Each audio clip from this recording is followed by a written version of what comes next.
Alright, let's do a quick run over the current positions.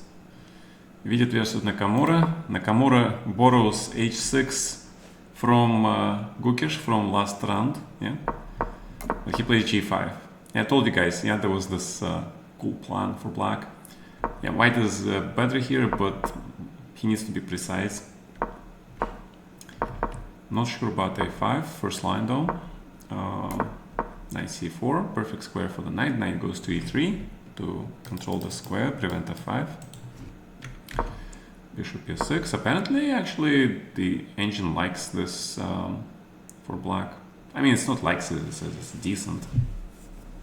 White has minimal advantage. Because it's not easy for white to go d4. He must play knight e3, but the problem is this bishop, yeah? This bishop has no perspective, no future, yeah? Black bishop is also close, but he is defensive. So black has pretty comfortable developments, but he has a weakness on f5. So let's see. Okay, bishop d2 connects to rooks, grandmaster move. Grandmaster move. Queen c2 is a little bit weird. I don't know why queen is here. Well, he does want to avoid the d5 coming, protect the pawn, but he takes off the eye of the square. So Naka can now play knight h5, knight f4. Now he is also sort of going to be ready for f5, yeah? Because with the queen here, knight h5 is impossible. Knight g5, queen h5. So knight h5, but after knight e3, probably knight f4. And if you take on e6, it's going to be pawn take for sure. And now this is going to be equal, but equal in a way that white is a little bit better thanks to this b4, b5 plan, which is not the end of the world for black. Again, this bishop is unusual. Usually he is on e7, but I think g7 is pretty viable, stops the d4. And black can just keep this thing close pretty much, yeah. But this is very interesting. Knight g4, rook f8. Yeah, why does the computer think that white has advantage here? I'm curious. It drops, okay. Yeah, it drops. Yeah, because black is very, very solid. Alright, so that's this game. We have another Spanish. This d3, bishop c6, very, very solid. Pretty sure Gukish prepared this, but black is very solid. Yeah, Prague already plays something like this. Bishop goes to b7. I'm not sure where Gukish is trying to find an advantage. Rook e1, d4 maybe. I actually remember that when I played in Bill, was it Prague that I played? I also went for this exchange Spanish and I prepared some line against him, but he found all the best moves. Was it Prague that I played? I'm not sure actually. Alright, Alireza versus Nepo. Yeah, Nepo plays like me. Yeah, he plays like London reversed. But this is playable position. Bishop 2, bishop f6 must be played. And because you need to close this bishop now or provoke e5. And then it's a fight. That's exactly what I wanted Alireza to get. He gets playable position, no forced lines. Now the superior mind will win this. And we have another preparation from Fabiano.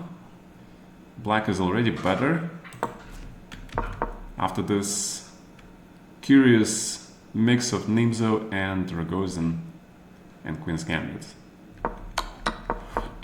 Transposition to Nimzo with c6, which I pretty much pioneered. The idea is that in a lot of lines, white wants to take here and then prepare the famous f3, e4. And usually black recaptures with the central pawn, and then there is no opponent on the e-file. Huge. Botvinnik versus Capablanca, right? Famous game. So, but there is this c6 move, and the idea you recapture with the c-pawn, which leaves this pawn weak, and you have an opponent here, which means that white pawn stops here. Alright. a4, first line. Probably prepared in advance, because this seems to be incorrect. And Fabio is very accurate. He plays this immediately. what follows is immediately we have the endgame, and in the endgame we do know that Abbasov is not too precise sometimes, but what is more important is that semi-close position, black has knights which are superior to the bishops. That's the gist of it. Yeah, so rook d8 now looks good, and after knight d3, black is a tiny bit better because he's got better pieces. If you play king f1, then it's a problem how to develop these guys. Black can also take. Once knight arrives here, it's a pawn majority on the queen side. Very strong knight, which is untouchable, and the white pawns are kind of weak. So advantage black. So amazing, yeah? Black got an advantage out of the opening. Pretty amazing stuff. That's Fabiano Caruana for you. Targeted personal preparation against Abbasov, who was not expecting this for sure. All right, gentlemen, so these are the current games. Let's go back to the Simul. Let's see. Hi, Andromeda. Okay, 3 days, no 3 days. Challenges, please. All right. All right, there we go. The Simul has started. The LSB looks kind of stuck. Dude, that sounds like LSD, man. Light squared bishop.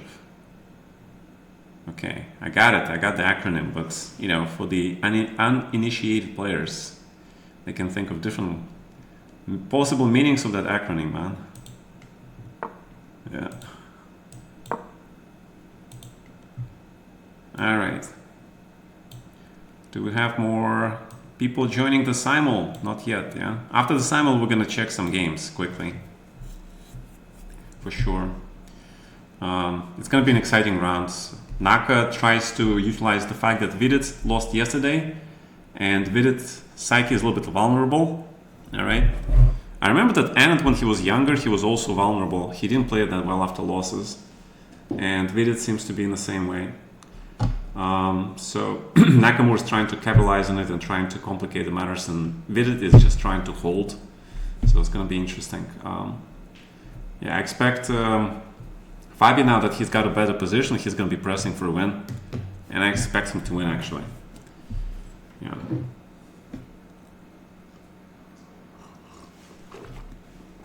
Link to join the Simul? There is no link to join the Simul, man. You have to manually challenge me. Actually click mouse a few times, you know.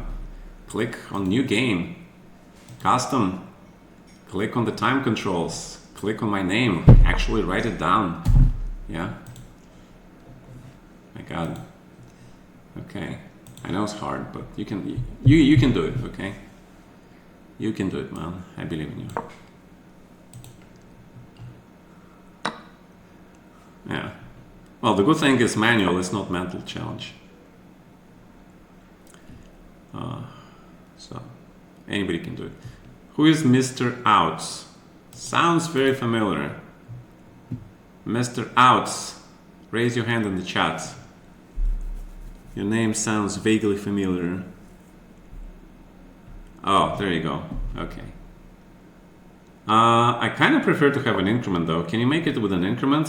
60 minutes main time and 60 seconds increments? Is that too much to ask? Yeah, Andromeda, I'm not gonna play old lines with you, you know them. So I'm gonna play.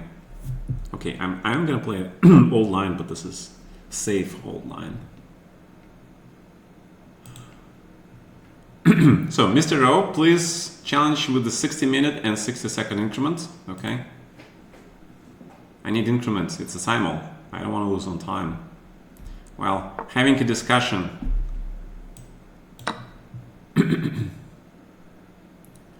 All right. So the point is black gets the square, but white gets the center. Yeah, but black gets all pieces developed. So I think it's a good trade-off. I think it's actually a very, very solid line for black. It used to be extremely popular and then people stopped playing it, but I think it's a good time to actually realize this line, check it out. Should be playable. Also, a lot of this was played, I think, in the Kramnik versus Leko match. And I think Kramnik was defending with black, and Leka couldn't break it, as far as I remember. But I could be wrong. Oh, it could be Kramnik with white though. Yeah, one of the two was playing this. And they went into those crazy endgames, which were analyzed until like move 40. Amazingly enough. Alright, so Mr. O, new challenge. Waiting. New challenge. A5. I don't think they play A5. Also 94.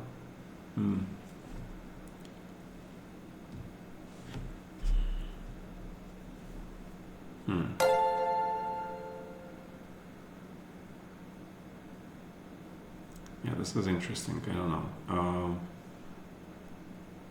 I'm not aware. Yes, Mr. O, that was correct. That was correct. Alright, gotta make 2 moves, okay? You're Hikaru. No, you're not Hikaru. You can't be Hikaru, man. Hikaru's playing in the candidates right now.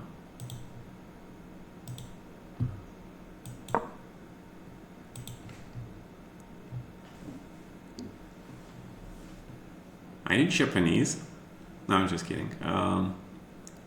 A5 is Geller Smyslov, USSR Championship. Oh my god. Dude, you have this vast knowledge of games, man. Amazingly vast. That's great stuff. Now I gotta make it useful, yeah? Alright,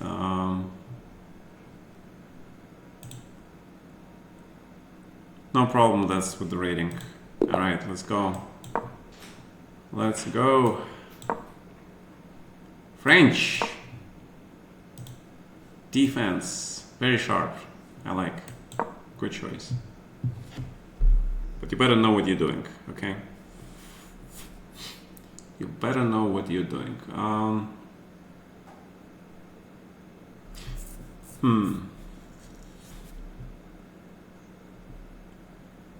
So the big question, where is my knight on f3 going? How do I play e4 here?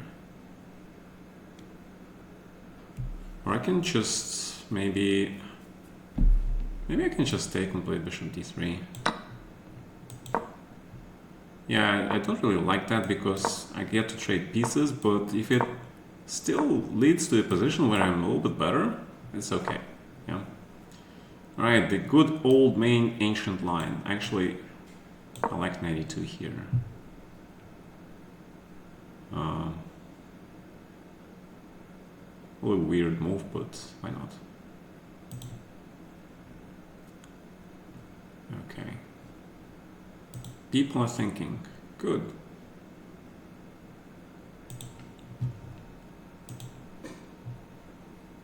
You vaguely know what you're doing. Alright, excellent. So, let's get this bishop, yeah? Let's get this bishop. I feel like this is not correct the way I'm playing, but it should be still a little plus for me. Yeah, maybe knight e5 here actually, the idea of knight d3 and then f3, e4. Yeah, that looks a little bit better.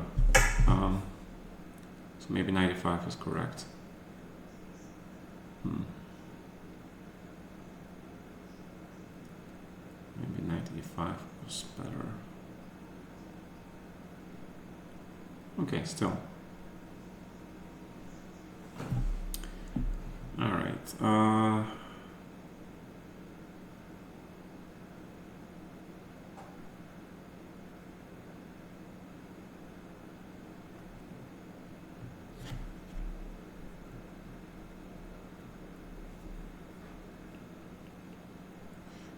Yeah, b5 seems to be the main move.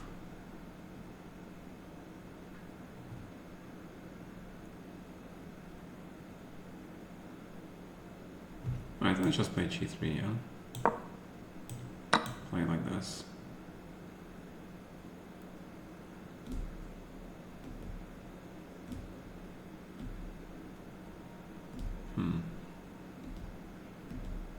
Yeah, this somehow feels wrong. This feels wrong.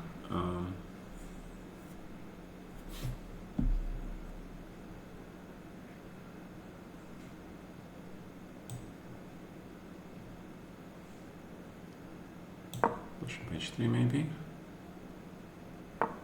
g6. Finish the development.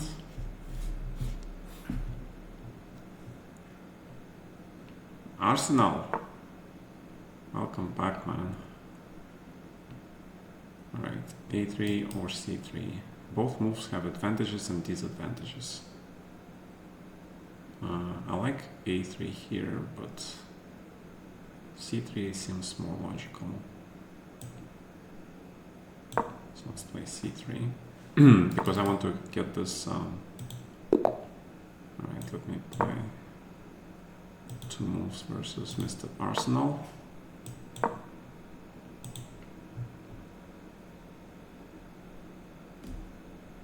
Of 94, Geller played 982. Yeah, Simul Gata are for subscribers. Correct message on now. Hey guys, hey newcomers. b4. And the thing about b4 is that there is this idea.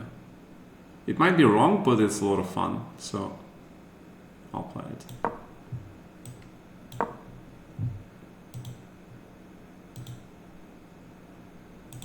Because see, I am developed, yeah? In this position, I am fully developed.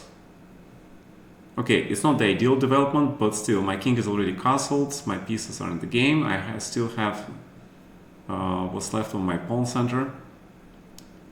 And I think I'm ready for the complications here. Black is also very solid, but his king is still in the center, so that, I believe, gives me this possibility to consider this move, okay? Okay, see what I'm saying? Bishop is here, king is castled, ready for action. Let's hope so. Okay. So what is going on here? Wait, why is the person who played these 3 moves is still thinking? Like, this is the position where, you know, the arenas usually start with the name zone, yeah? That's where the games usually start. Alright, queen c2. I usually play c5 here. d5 is one of the main lines. There's also this move. Andromeda, I think c5 immediately was knight c6, immediately trying to trade this guy was probably the easiest way to equalize. Okay, let me actually play like these guys do, d3. Because I don't want to run into another open or Marshall.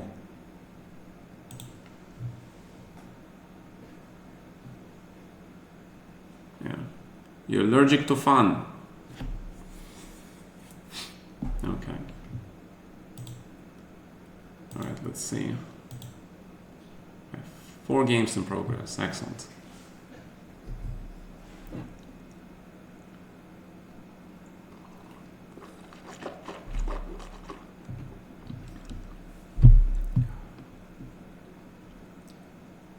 Excellent. Oops. What happened? What happened? Okay. Yeah, bishop c5 is correct. Yeah, right. So that was Nakamura's game or something, yeah? Okay, here. And then the idea was to play...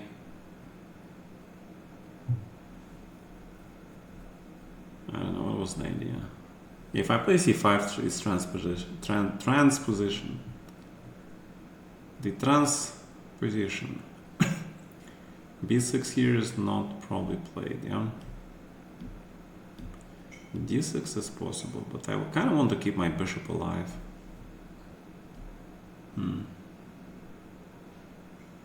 So I guess it's c5, yeah.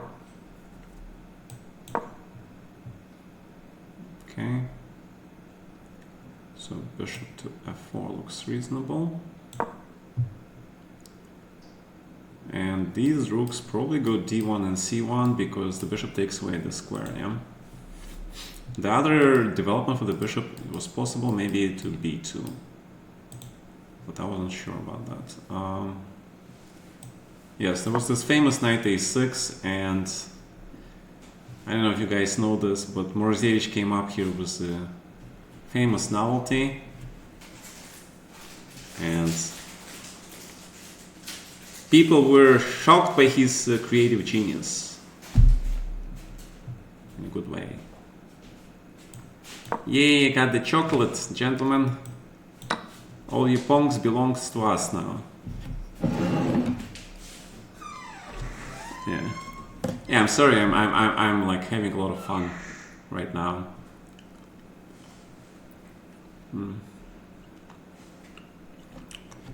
This chocolate, I cannot show it to you. With the fillings and a small piece enough to tease you, with a good taste and wanting for more, yeah? Brilliant design. If you give somebody a big thing, it's like, you know, it's good, but, you know, it's mundane, yeah? But a small thing makes you want more and more.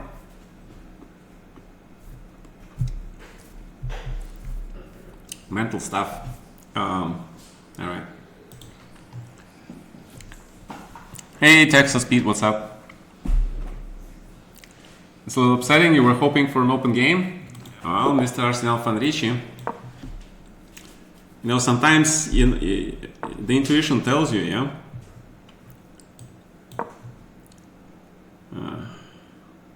There are not that many lines in Spanish for black which people like to play, but Marshall is definitely one of them. And open Spanish is another possible choice, yeah. Aha, Mr. Texas Pete going for this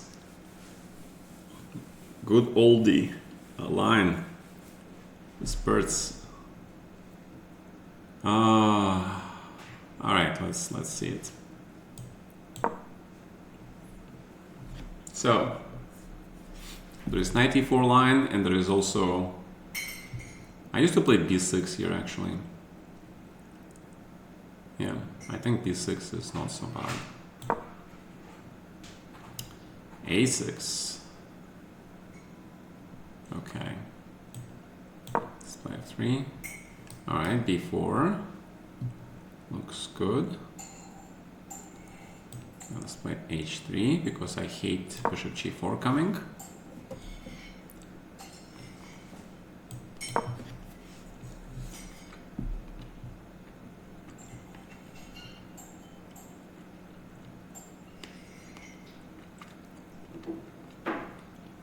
I really need this rook on e1 though.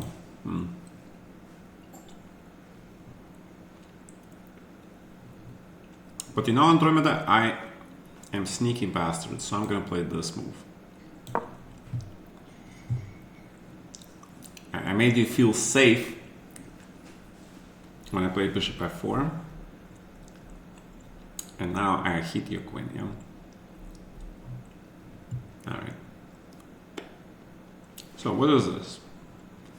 g4 is pretty normal. Let's play that. He's preparing for knight a5, b3, potentially.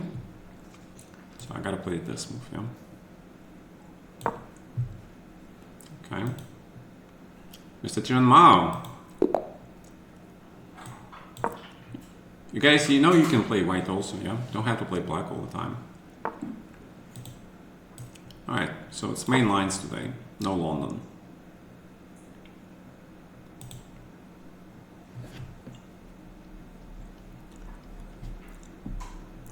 Oh, very dynamic in the wrong way. Correct, Mr. Arsenal Fanrici.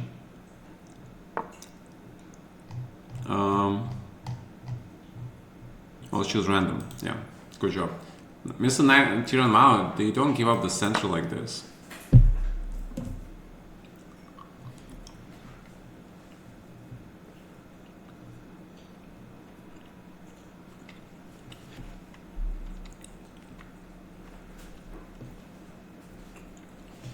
I mean, that's the reason Slav is played, to protect the center, or Queen's Gambit is played.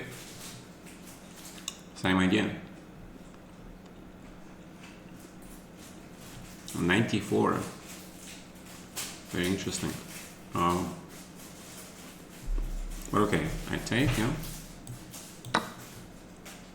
Still a little bit better. Because I take on d5. Yeah.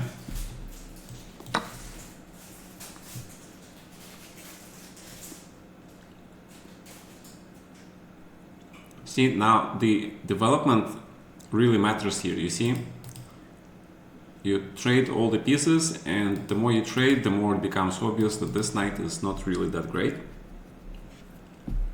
And after the pawn chain here is traded,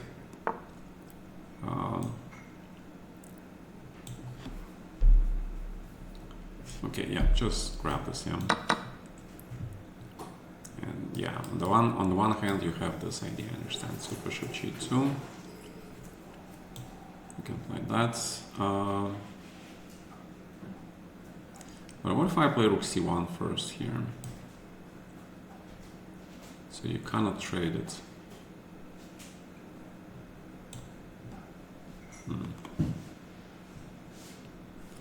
Bishop g2 looks good. Bringing the bishop to this major diagonal. It's also very logical, yeah? Very logical chess move.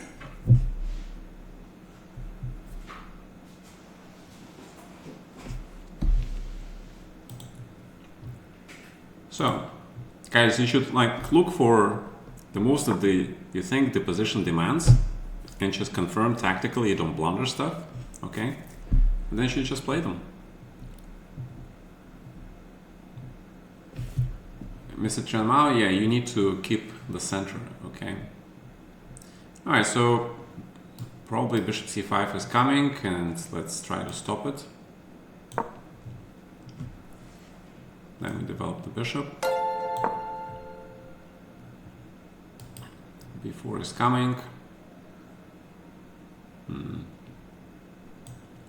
Alright, can't be bothered. Let's play h4.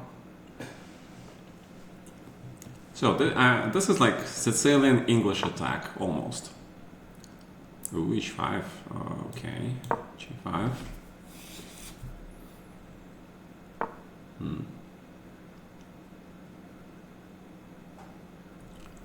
Alright, so at some point it looks like... Wait, but where does your knight go? Okay.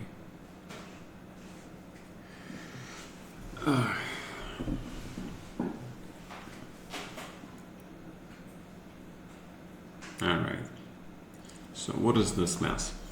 So black wants to play bishop g7, play c5. The point of h5 is to close this pawn chain, so I don't have an attack, so he can think about castling here. Alright, that makes a lot of sense. So now is the question. I need to figure out where is the black most weak in this position and try to focus my firepower there, yeah? That's the idea. Also, I need to think where my king goes, because actually in this position my king can actually even castle short side. I don't see any disadvantages to that. The problem is, the only problem that I see is that my knight on c3 is kind of awkward. Where will he go? I don't know.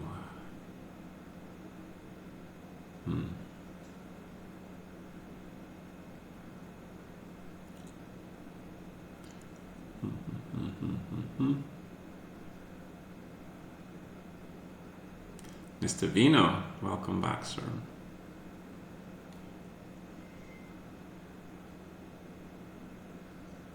You know what? I'm thinking that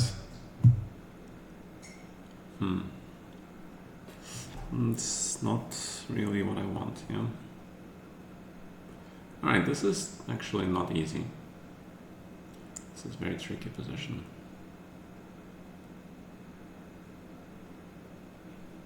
Very tricky position. Where do I need my pawns after he plays c5, yeah?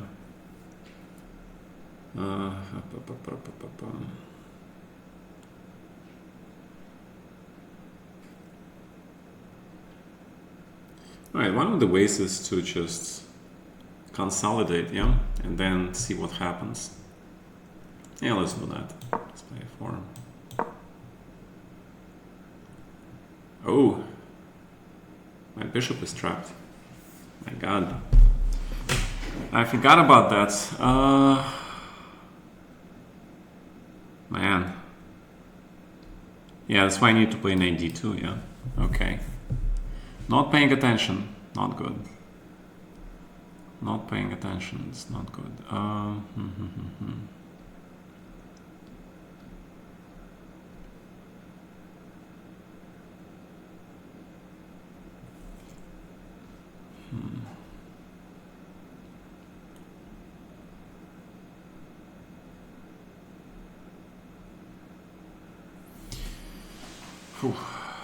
Okay. Alright, black is fine, yeah. Solved all his problems. Grab. Now where does the bishop go? Probably... Where does the bishop go?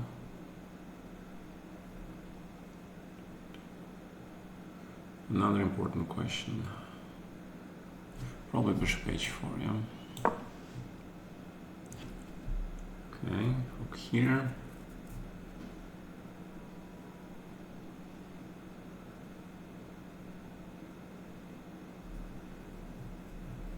I can probably play this move. Try to keep you pinned. Alright, Mr. Vino, let's go. Sorry for the delay. Good evening. It's gonna be another Pierce, yeah? But okay, I'm gonna play f3. I'm gonna play f3, I'm gonna learn from my mistakes versus Mr. Texas Pete. And play something different.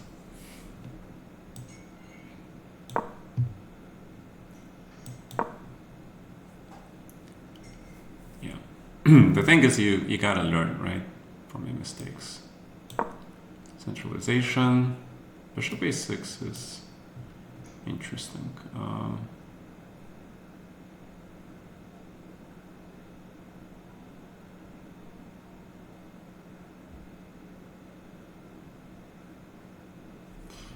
Wow, okay. A lot of tactics here actually, yeah. There are a lot of tactics here.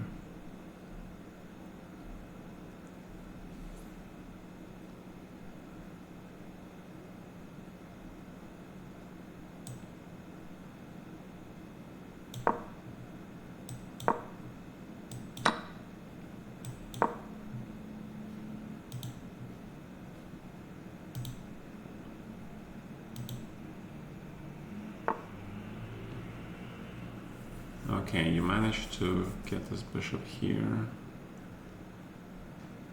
Man. Oh, you played bishop e7, not g6. Ah. Yeah, I'm an idiot. Okay. I was like wondering what's going on. Okay. Right, black is fine now, yeah? Pretty much.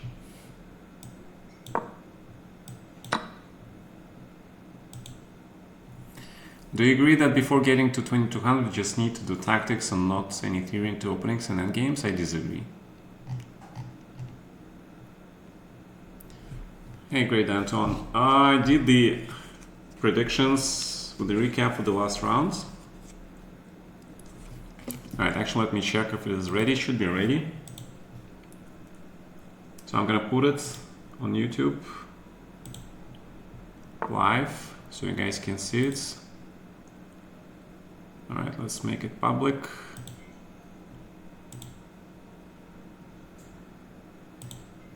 Okay. All right, so the recap for the previous round is now live. I still have to do some touches to it, but okay, in general it's live. Okay, what is this position? Yeah. All right, so knight a5 looks reasonable.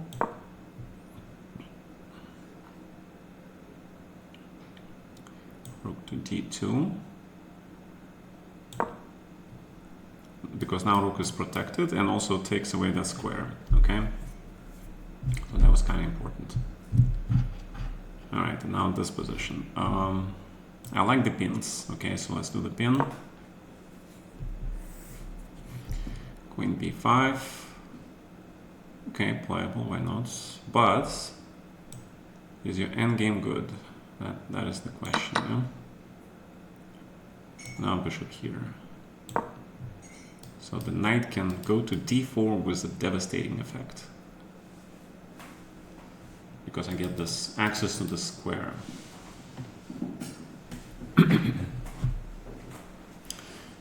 Okay. You actually need to know openings these days. Doesn't matter what rating you are. You need to know the basics. Or you're gonna get killed. You're not gonna survive the opening. It doesn't matter what rating you are. So I disagree.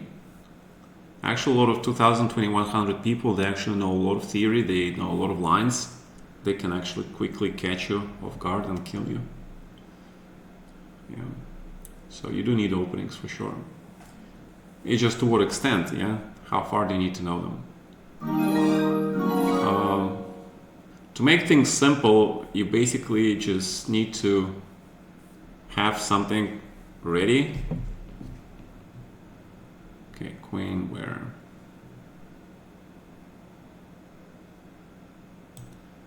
Probably queen e2 for now. Yeah, you don't have to know a lot of openings. You just can pick some narrow stuff and play it. It's fine. Yeah, I was thinking maybe bishop e3 is better, but I'm trying to be sharp here, play like this. So it can actually backfire because he's got pair of bishops, which is extremely annoying.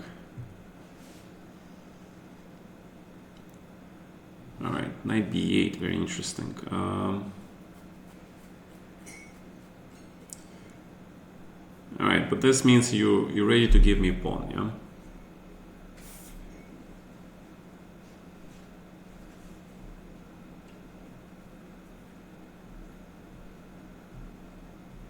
Also, where does your bishop go?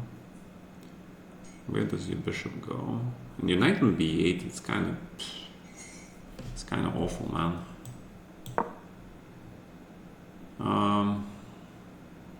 Okay. Develop. Preparing bishop g5, very logical.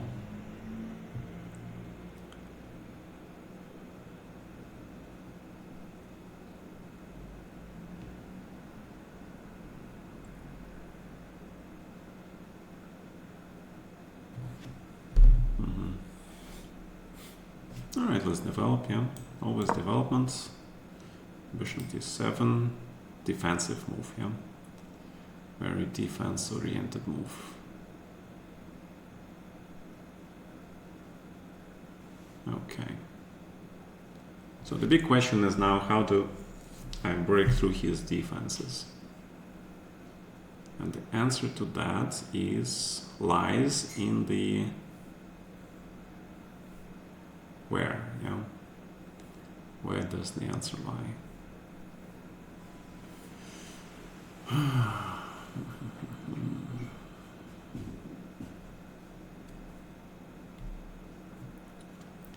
I mean, I can play rook c7, rook a7.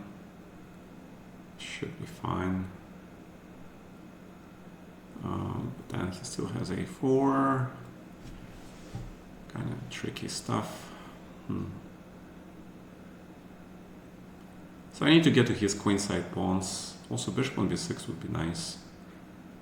Yeah, bishop d7 is a good move. It's a good move.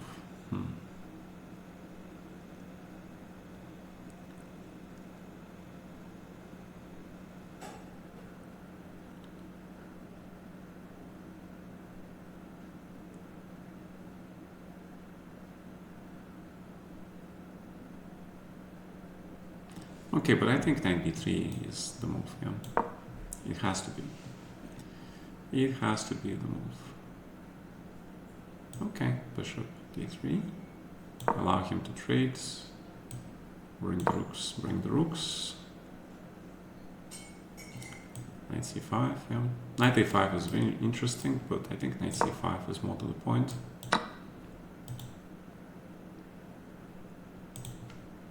Hey, searching, subscribe for Prime. You want to try your Budapest? Yes, you can still join. Alright, let's go. Budapest, what is Budapest? Is it d4, e5? What is it?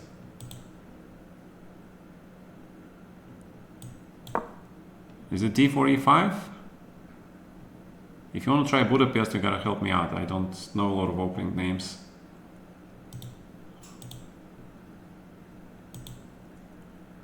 d4, c4, okay, I'll play d4, c4. You got it.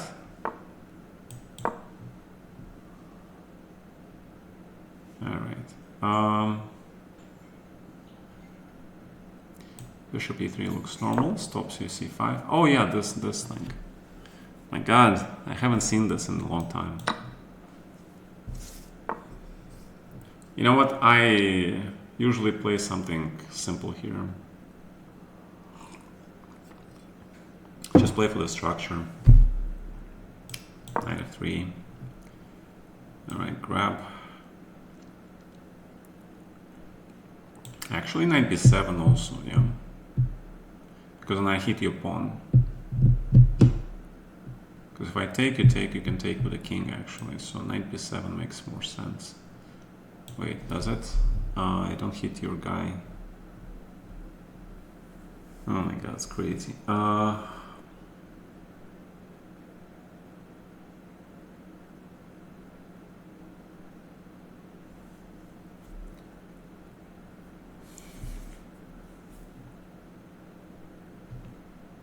Yeah, probably it's take, yeah.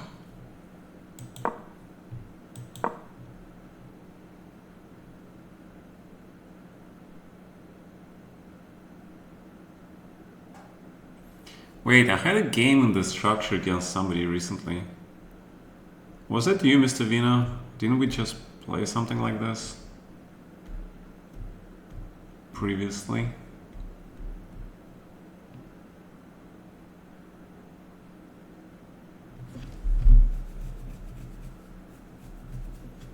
I don't know, castle, yeah.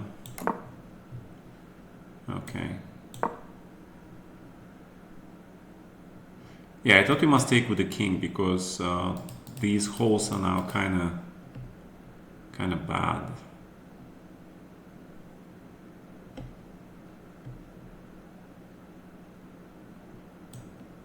But the question is knight e4 or knight b7. Which one?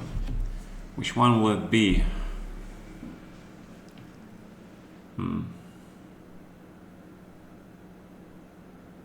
I guess knight b7, yeah. Attacking your bishop at the same time.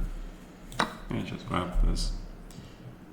Wow, king to d7, man. Doesn't that lose immediately? Mr. Hikaru Nakamura, you play so fast, man. This is not a blitz game.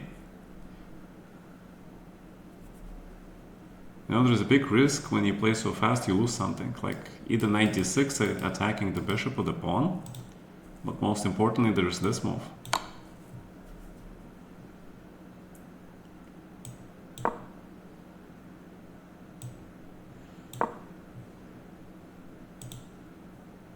Alright, castle, castle.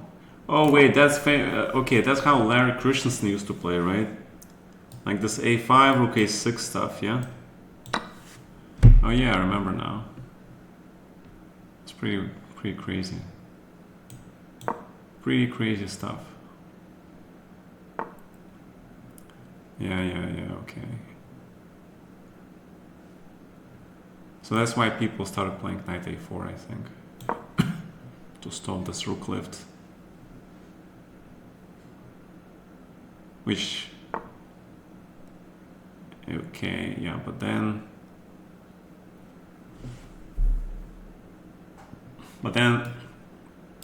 your bishop is no longer here, yeah? Which means white can play even, okay, c5 runs into d6, bishop b2, rook a6, c5, your rook still comes here, yeah? I don't want to allow that. Okay, so maybe just d4. Centralization.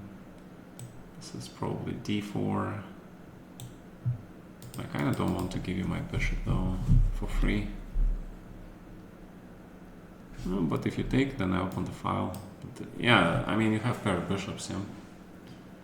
You got the pair of bishops. Okay, let's see it. I'm curious. I'll play crazy stuff because I'm curious here. You played classical in 4 years, GG. Yeah. Well,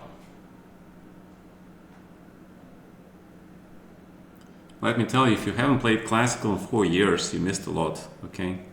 Classical chess is the beginning of everything chess related. Blitz, rapids, bullets came from classical first. Imagine if they played bullet chess in 16th century, yeah? Of course they didn't. First of all, they didn't know about it. Second of all, the game of chess was about thinking and discovering stuff. How are you going to discover stuff if you use like 2 seconds and pre-move? Yeah. The only thing you can discover is like the result, you know.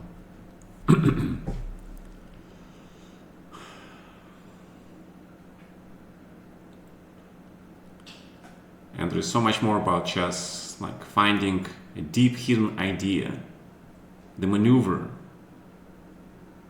the jewel of the calculation exercise, or the strategic masterpiece, yeah. You're missing so much when you play bullets and blitz.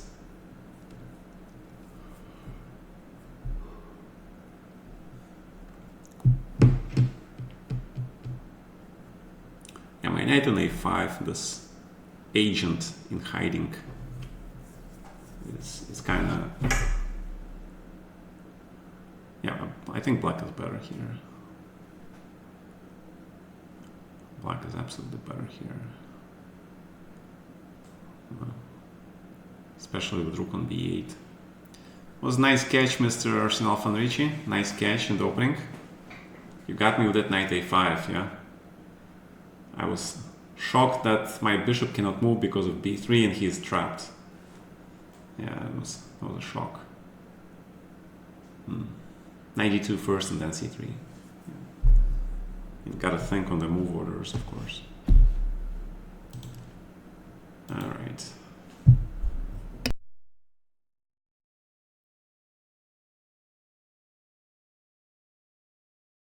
There was still a lot to calculate with h4. Bullets weren't even invented in the 16th century, correct. e4 is not in your repertoire?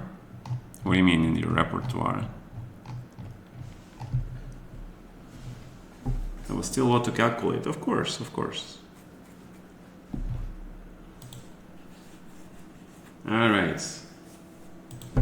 That was a brutal and fast, rather than fast and furious. g5. Actually, because black position is so solid, maybe he can play something like this, yeah? Why not?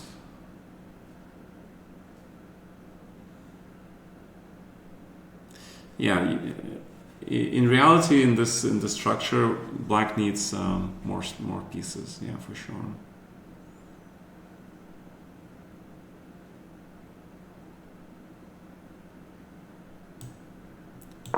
So knight here. Oh yeah, you're right. I should have played rook c8 instead of d6, wasting time. I wasted time.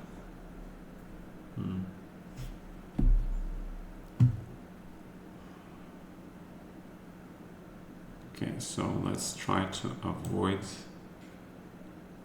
the pin. Okay, make a luft, yeah.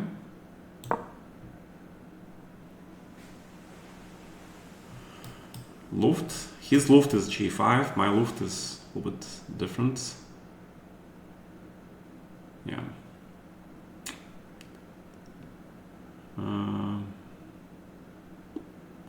Yeah, I'm not too happy about this. Of course, I don't want to take this, so maybe queen d2. Because, you know, taking opens the files, creates strong outposts. If you don't take it, you'll have to take it. You'll have to initiate the procedure first.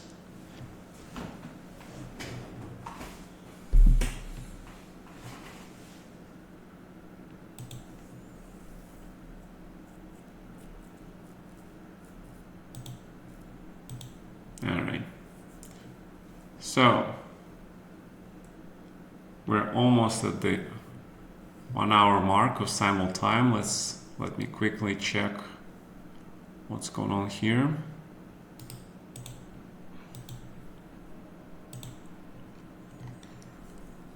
Okay, some trades here leading to equal position.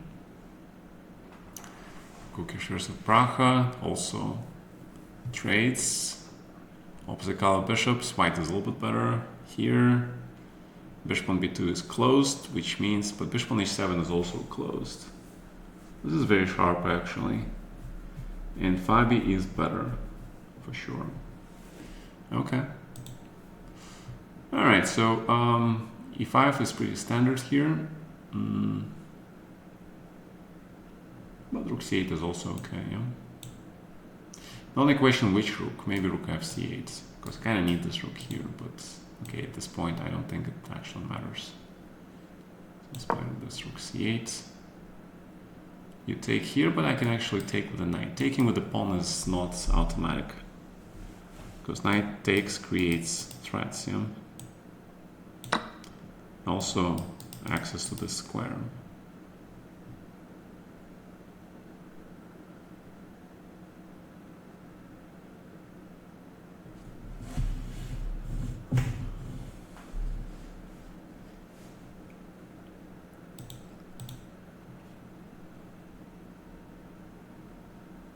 And you know what they play in this position? Sometimes they play moves like e5 here to close this bishop.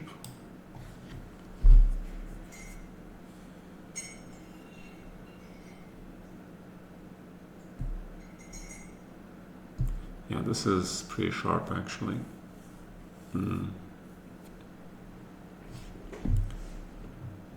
Pretty sharp, because this is potentially a target for black. Yeah, this is pretty famous. Taking with the knight drops the piece. What? How do I drop the piece?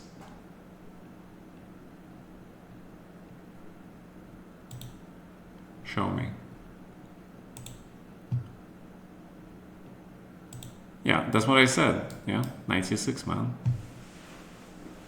I don't know. Were you listening? Probably not. Okay, so queen d3, serve and protect, and counterattack. Yeah. Bishop d7. Okay, a3. Do I really need it? No, I don't need it. Finishing developments. The problem with the knight on b6 that is so easily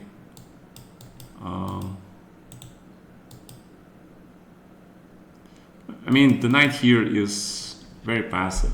Okay, that's the problem with the knight on b6. I used to play this position in Grunfeld a lot with black, and my knight on b6 was always suffering. Okay, it protects against queen b3 for sure, but it's so passive, man. Yeah, that's the problem. Yeah, because I play knight c6, I take on b8 and take on d7. Okay, you don't have time to trap my knight. Right. Yeah, calculated.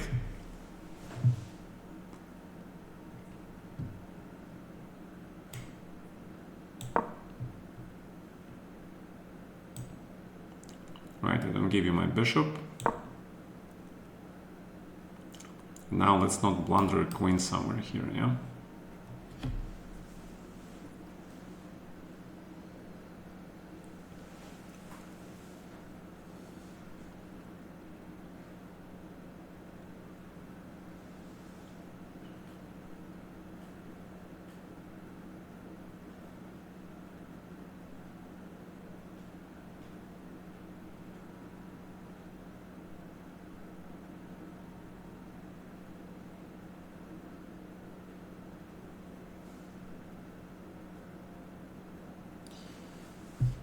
All right, so what is going on here?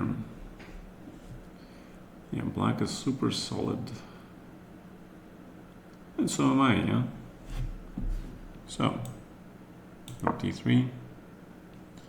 Yeah, we don't allow this. Queen can go to a8 or to e7. Or I can initiate most like bishop c8, yeah? And try to put this bishop on a more active square. Which is probably a better idea.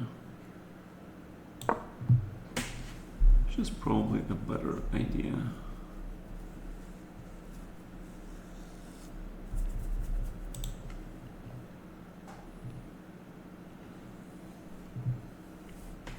Yeah, center, I like center. Center is important. 1, 2, 3, 4, 5, 6, 7 games.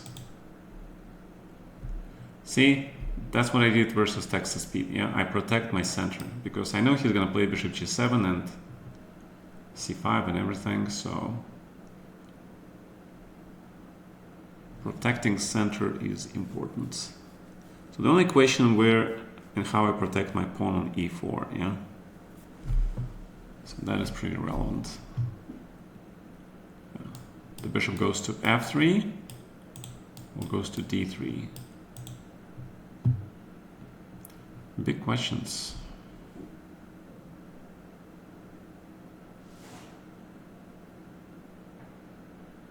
f3 is kind of looks ridiculous, to be honest.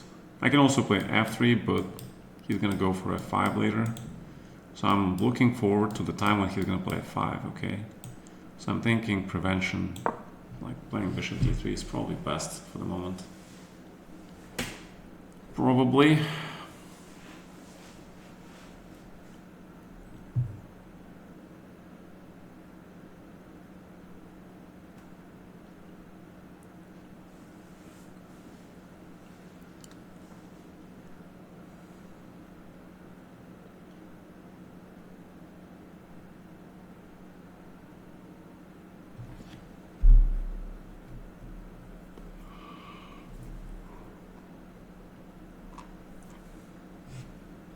Yeah, it probably looks equal. Looks equal. All right.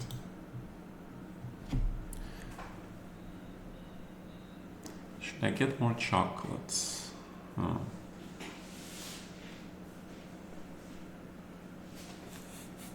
Can I get more chocolate, please? Thank you. And you see what happened, yeah? Also, right now closed. Once you trade this bishop, your king is not very safe, yeah? I gotta be very, very careful, man. Спасибо, Сашка, man. So two ways. Queen e6, hit this guy. Or go full aggressive. Queen h3, knight g4. Both ideas seem very strong to me. The advantage of queen e6 is I protect my central pawns, so you don't have the c5 break. Queen h3 is a little bit too far-fetched. Knight g4, just rook f1. And then what? Yeah, unclear. But queen e6 is logical. Pinning, preparing rook c8 to attack this guy. Is blitz poisons for chess improvement? Depends. It's not useful for sure, but as anything, you can utilize blitz for your benefit. One of the benefits of playing blitz, if you just practice certain openings, okay? You don't know stuff, right? So you start learning, watching games, analyzing, but if you don't practice it, it's pointless. And you need to practice. So what you do, in order not to spend too much time playing classical games, you play the rapid or blitz and you practice that opening, okay? That was the original purpose of the blitz, pretty much. Mark, thank you for subscribing, man. Pin to win, correct. That's our motto, man. Pinning for winning.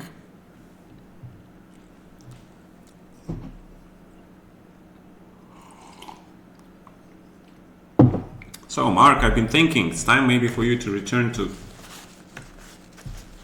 classical chess and get the GM title, man.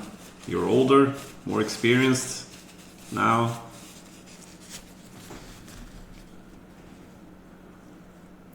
Right?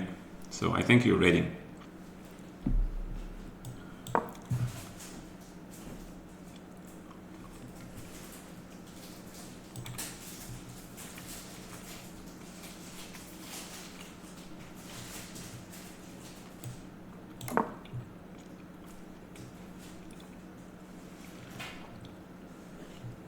Looks very simple, yeah? Just develop, but sometimes the simplicity is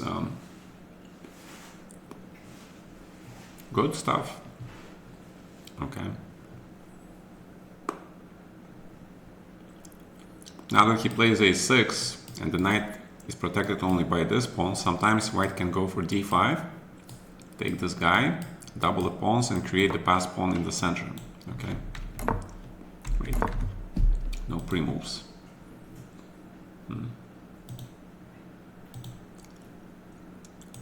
Alright. Mark's gonna be tennis GM. Isn't he already in GM in tennis?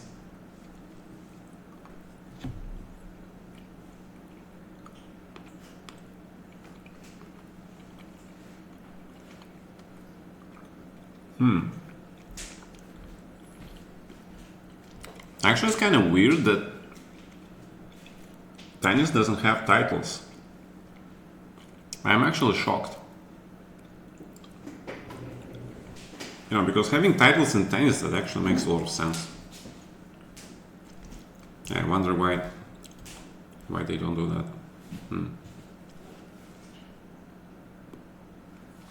Okay, so rook d1. Looks good. And now I have to think of the ways how to break through or to improve my position. So, gentlemen, how do you think white should improve here? Yeah?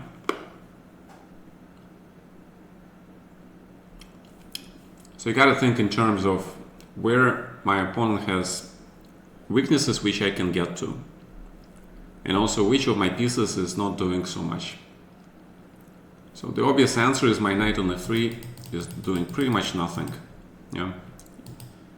Andromeda played f6 and g5. This knight is squares are all taken away. So if we are to improve this knight, where does this knight go? Yeah. So there are several ways that come to mind to me in this position. One is to play h4 and try to start, you know, hitting these guys. First h4, then e5. try to open this guy because he is already vulnerable. The only problem is after h4 he plays g4. Right? This knight has to go somewhere. Where? Where is the question? And then ideas like knight h2 or even knight e5 sacrifice comes to mind. Yeah? But that approach is either going to work or white might end up worse. All right? There is a different approach. I think there is a different approach here possible.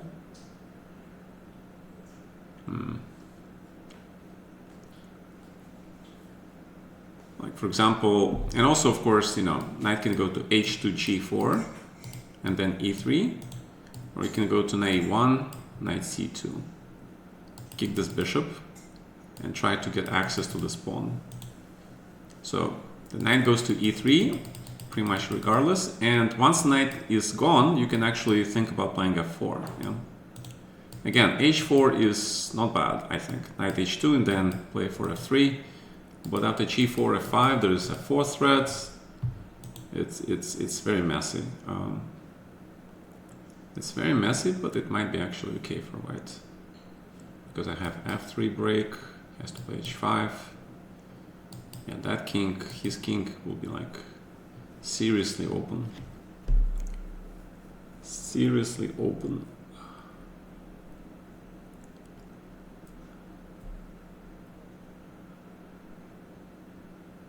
Check, king h7, f3, h5, yeah. But, yeah, I will need to sack on g4, I don't think that's enough. So, that's how we come to this move knight h2, knight e1. Which one? Yeah, that's the question. Which one should it be? I think it should be knight e1. But, yeah, knight h2 also has its advantages, yes.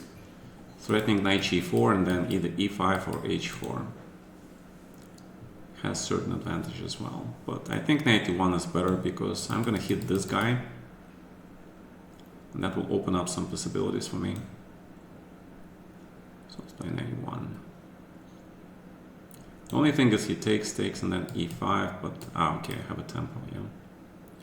Right, good, that works. So let's do that. Mr. Tiranmao, was that an attempt to castle?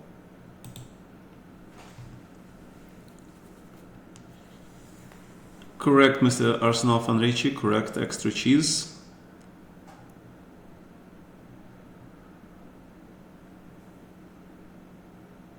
No Meister Sporta? Oh my god. They have the ratings. Yeah, but with the titles it's so much clearer, yeah? With the titles it's clear who is the master and who is not. Because the title itself says you're a master, or a grandmaster, or a national master, yeah? I mean, the ratings, they probably more objective, but have they thought about introducing titles in tennis? Do you guys have history? I'm sure they had the discussion on that, yeah? They gotta have a discussion on that. Because it's so obvious.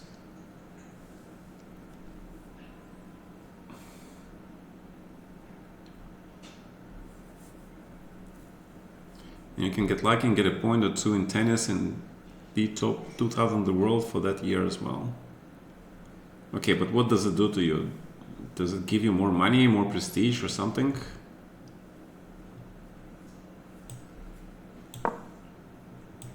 King takes. King needs to come to the center. Now I can return this knight, yeah?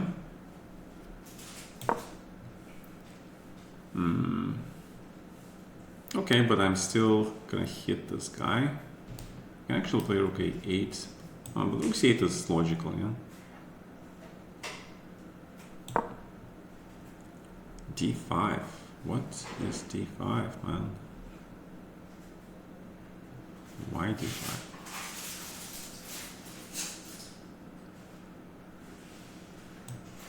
Okay, take.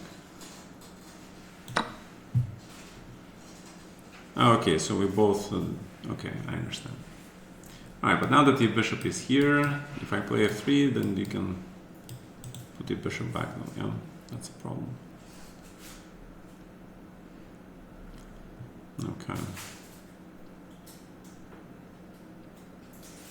I need to finish my development. I need bishop here, rook here, or bishop here, and knight in the center. Like what it's gonna be. I think bishop e2 makes more sense. Mr. Tyrann Mao, what are you doing? What is that rook f8 move, man? Only top 200 starts to make a living.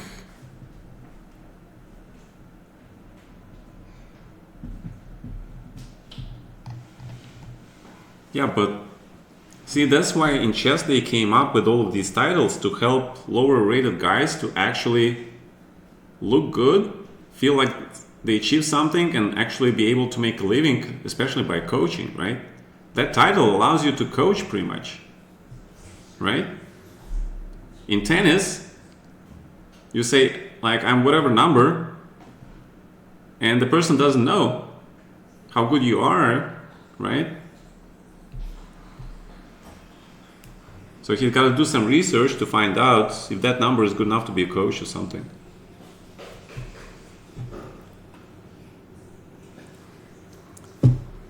It's more visual, yeah, that's true, I understand. But you should have, like, you know, in chess now they have this FIDE trainer titles, right? They go through those special programs, they get these titles, and with that title, like, okay, I'm a coach officially, yeah?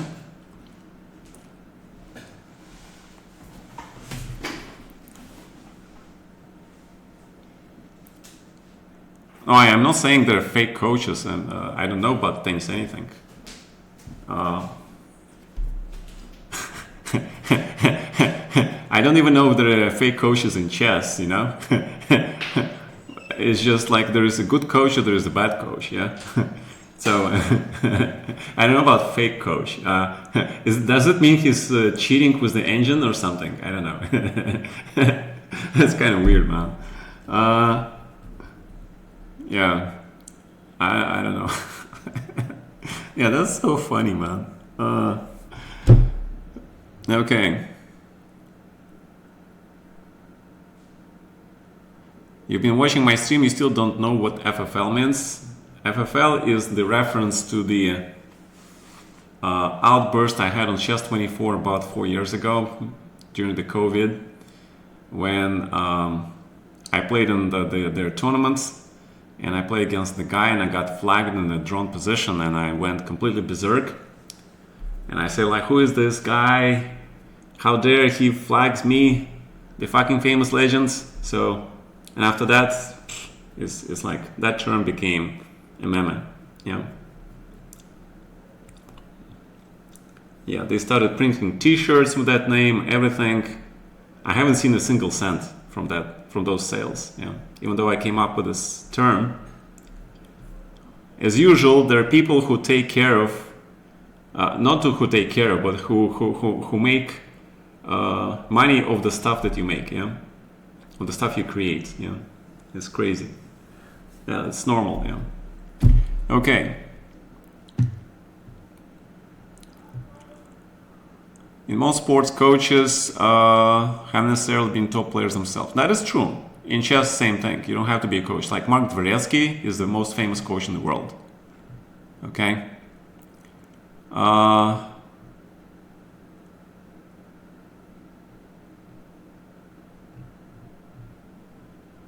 Yeah. In fact, some of the best world coaches, you know, they're not even the masters, yeah. My first coach that actually got me into chess, Vladimir Grigorievich Zak, he was master. Okay, he was the Služný Meister of sport, which means honor master, yeah? Honorary master. No, it's not honorary. Honorary is something like, it's not like honorary professor, yeah? that you don't know stuff, but because you're rich, the universities give you this honorary title for your money. No, the zaslužny means it's like you really master, and not you just really master, but you're like this recognized, yeah, master.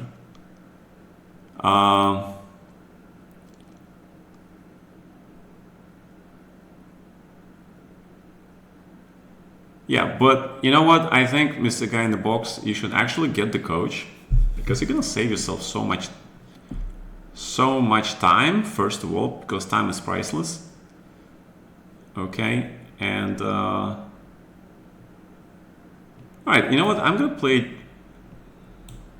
I actually want to play queen f5 first.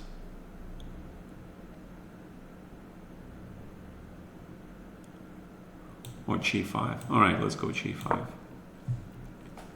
All right, so it's what was your move? King e7. I like that. Correct. That looks correct.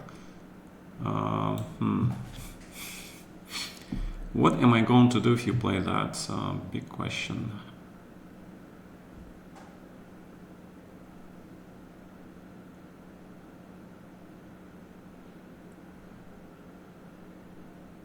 All right, let's finish the development, yeah?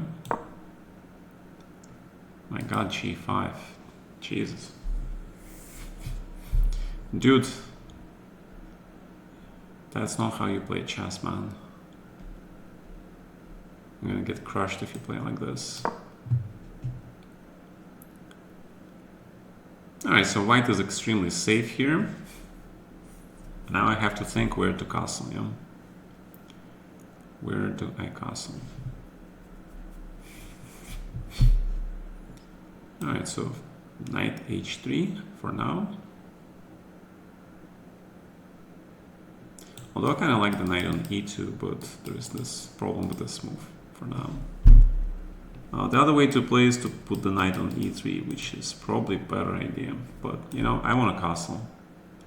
I really want to castle, so I'm going to play like this. Alright, and now there are several ways to play this. I keep my bishop, but that means I close my rook. Or I just allow you to take here. And guess what? I'm just gonna let you take it, man. You can have this bishop. Queen g6, knight to c2. You gave me this whole pawn so you can play bishop b6? Come on. No. No way, Jose. Alright.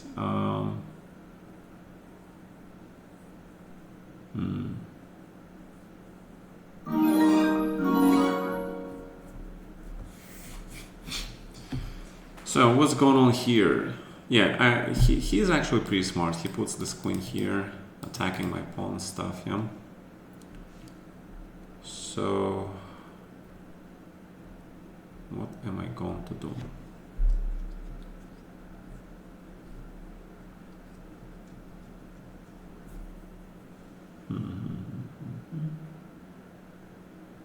Well, I think g4 is pretty reasonable. Yeah, this is correct, yeah. He has counterplay. If I allow him too much, he's gonna take over, actually, so...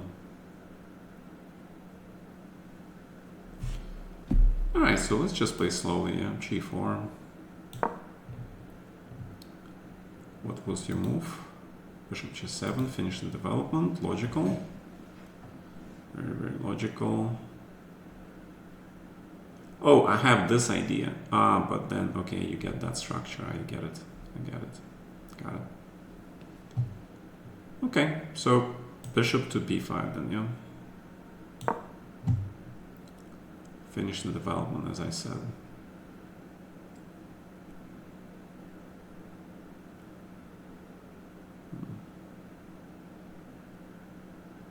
I could have played it on the previous move, but I wasn't sure how, if this was good or not.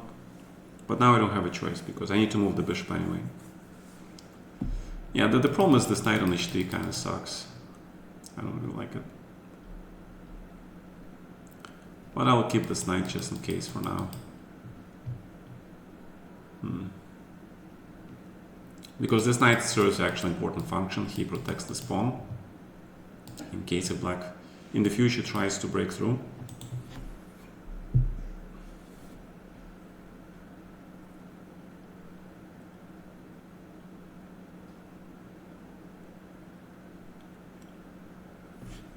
Yeah, but this knight on d1 sucks, man. This knight sucks. Alright, black is fine, yeah. Yeah, my knights are ridiculous. Absolutely ridiculous. I agree. So probably bishop f2, knight e3 was better. Queen to h4. Are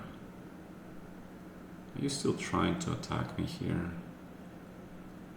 Well, first of all, you're attacking the pawn, yeah, so I gotta play this.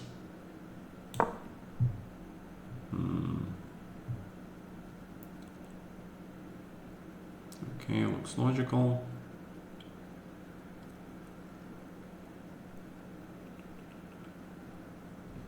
Alright, h4 for now. Yeah, but the knight on c5 is very strong now. The endgame is... so maybe king e3, yeah? Move the king closer to the center. So he just gave me a pawn for no compensation. Okay.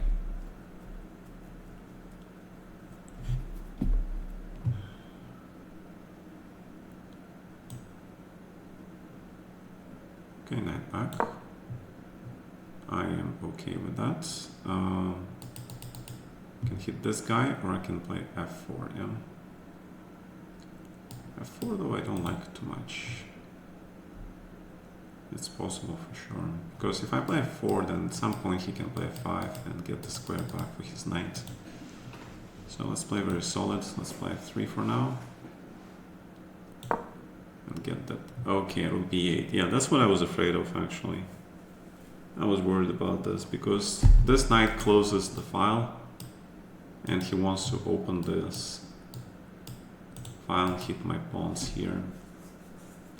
Yeah, that seems to be like a good strategy. Okay, so let me try to go for the counter here or something, or what else I can do? Knight d5 is a possibility, but it's pretty ugly possibility. Oh, okay, but it's still possible, yeah. The idea is that I want to provoke c6 and then I go back and the pawn chain is okay for white, yeah. Actually, let's do that. Knight b5. And after rook e1, what's going on? Okay, castles, there's some 95 tricks, okay. So let's protect the knights.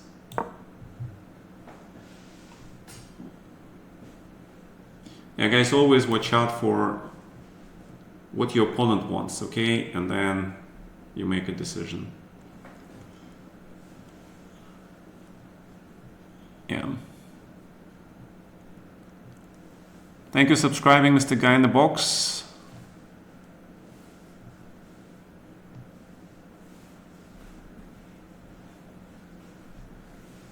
That's Mr. 11 Vision. That's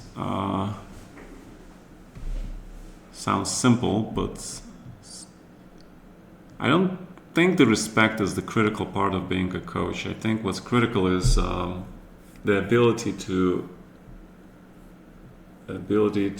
inspire your student to do some great things, yeah, like studying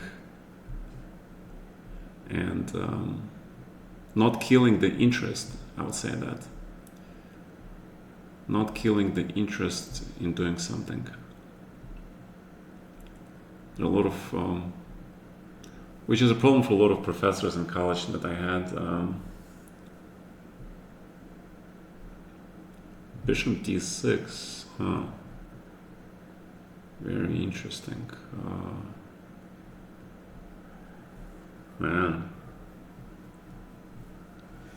Very interesting chess. Okay, fine. Let's play g3. But it's kind of dangerous, yeah? Because your bishops now get very, very open.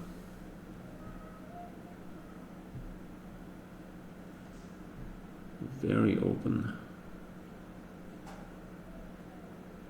And I get into all sorts of pins then, yeah? Yeah, your bishop on b7 becomes a killer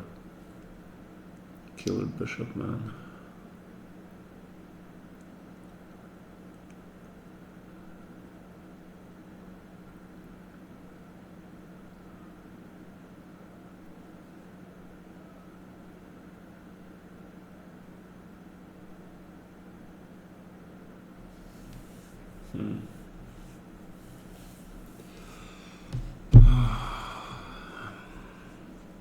Oh wait, I have a tactics actually, yeah? I have a tactic here. I can actually play this move. I can play a 4-man. You're scaring me for no reason.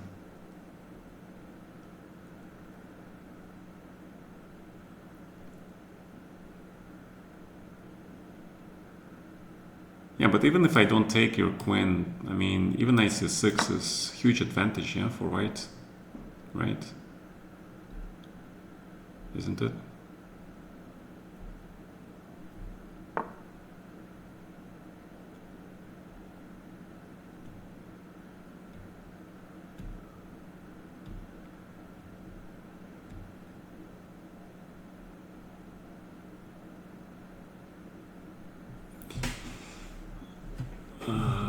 Check. All right, go back. Okay.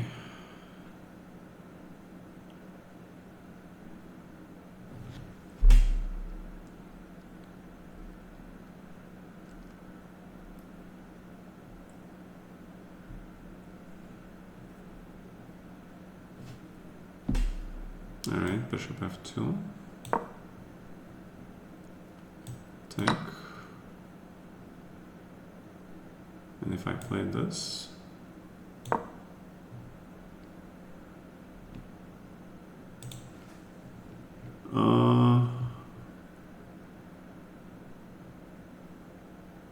when you had a coach, you went from 1500 to 2200.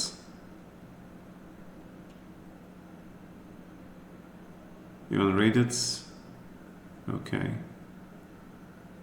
Gotta get out of your box. Okay.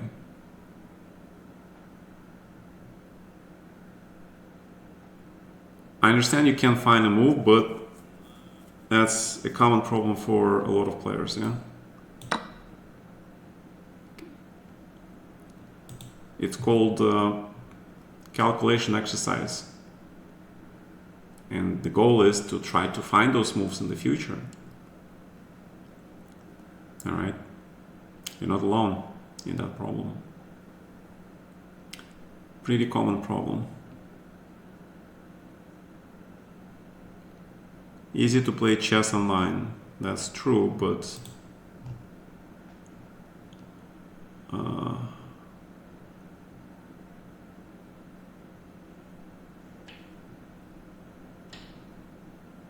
old guys expired, dude. You know, food products, they have expiration date. People do not expire, man. My God. What a word usage.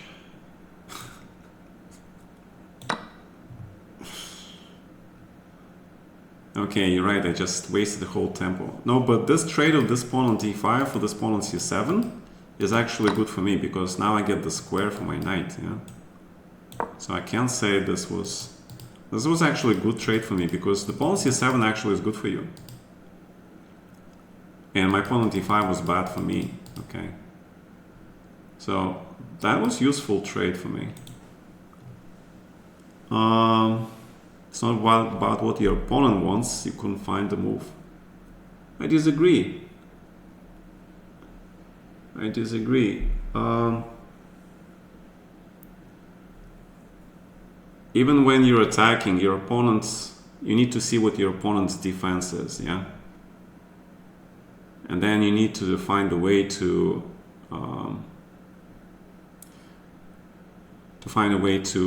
annihilate those defenses, all right?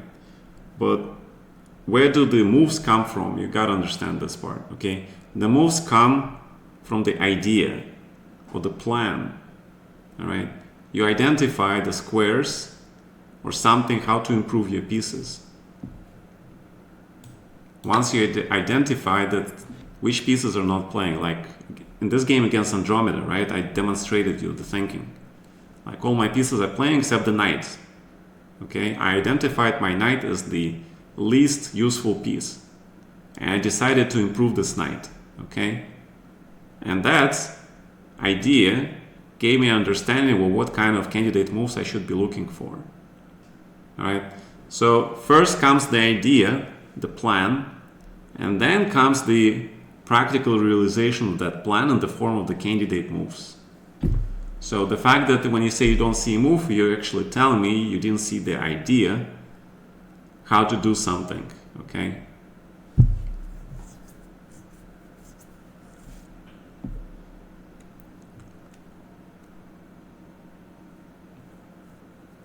Okay, so there are several ways to play this. I can, okay, I don't have rook c3. Okay, so let's take this pawn. Okay, let's grab this.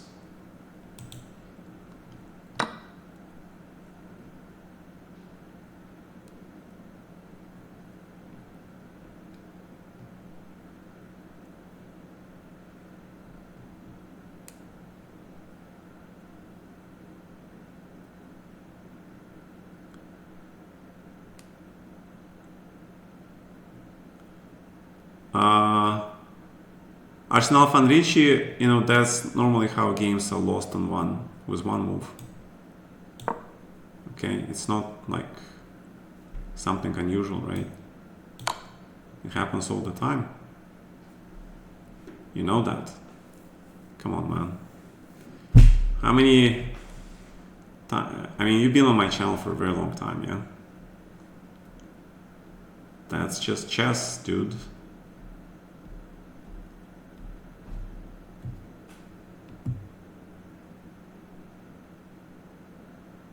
So where to... Okay, so the knight needs to hit this guy, yeah? So I need to get this guy in.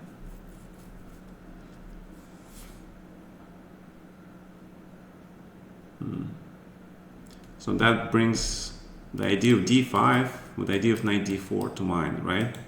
You see it, right? On the other hand, I want to get this guy away from my territory. It's my territory, yeah? These 4 lines are my territory. He just infiltrated my territory. What do we do? The pieces that infiltrate into your territory, you push them back, you trade them out, or you kill them, yeah? So, all right, so let's just start the procedure. And also the rooks need to be hitting stuff, yeah? Let's put them to work. Let's put these rooks to work. Attacking the queen. Rook e6. Threatening bad things to me, I understand. He is trying to do nasty things.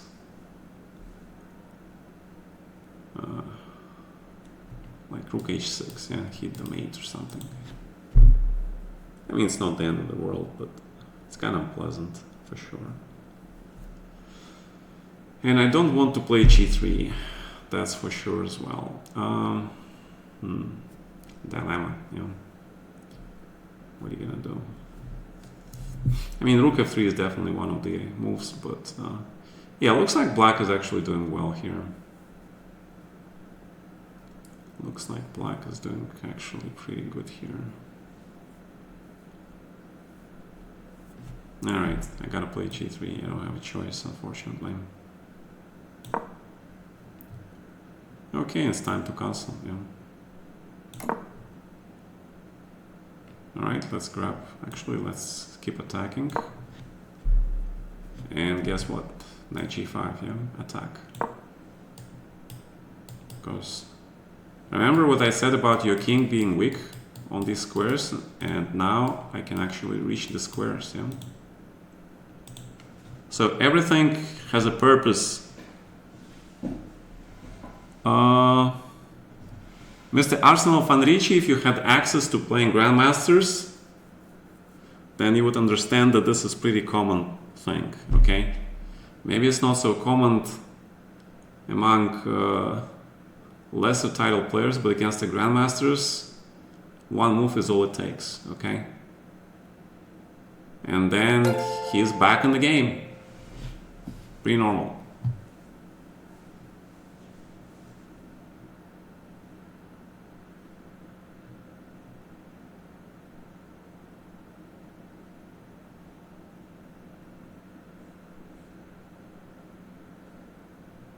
No problem, Mr. Arsenal Van Ricci, I understand. Chess, but at least chess makes you alive, okay?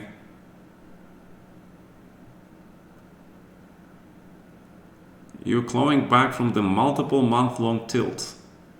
We all been there, I understand.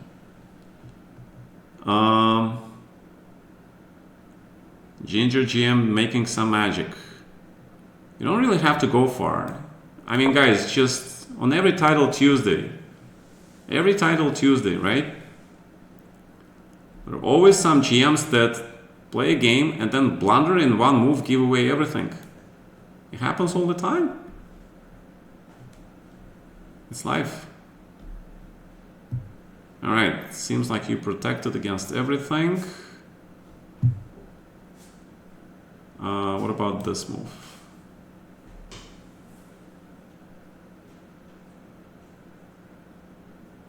Also, I can give you check, queen f5, and then take this.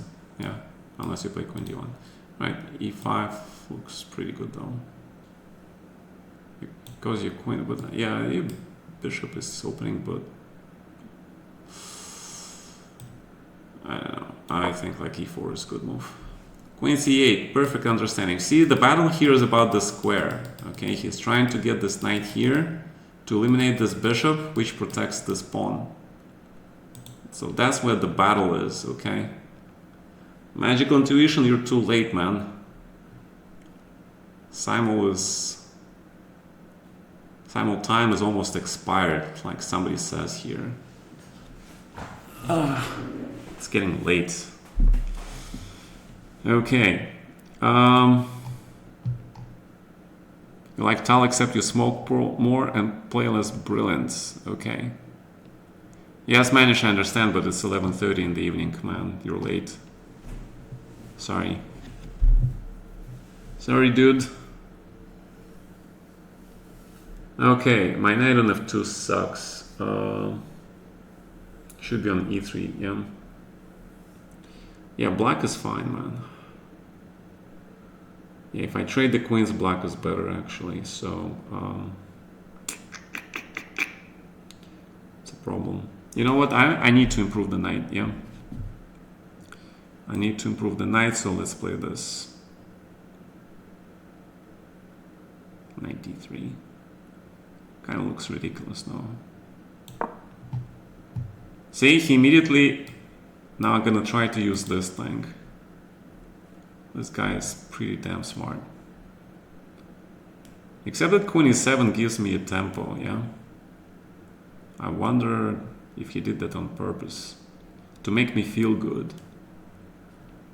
But you absolutely now have to play this.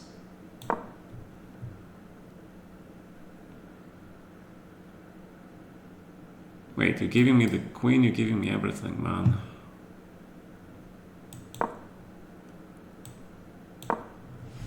Alright. Okay, so maybe a4 is coming in the future. Yeah. So we can stop that, playing bishop c2.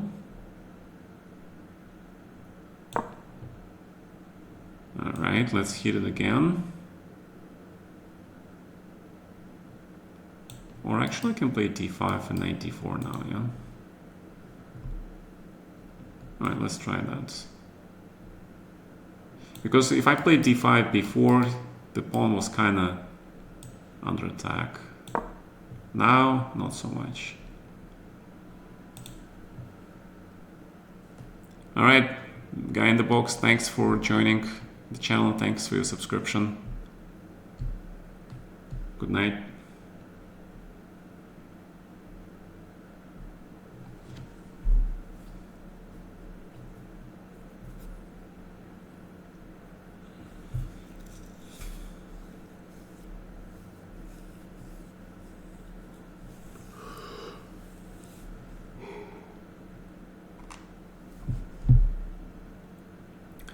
You give me the whole rook. To what do I owe this pleasure?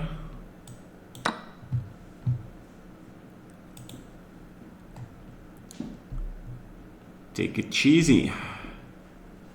Extra cheese project. Mr. Extra Cheese Project, you're making me uneasy. Because from my experience, I know the guys that are very cheerful, they're really weird people.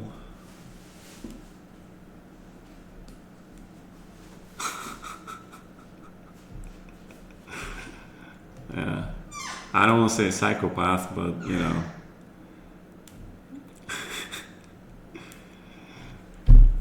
Yeah, I had some experience.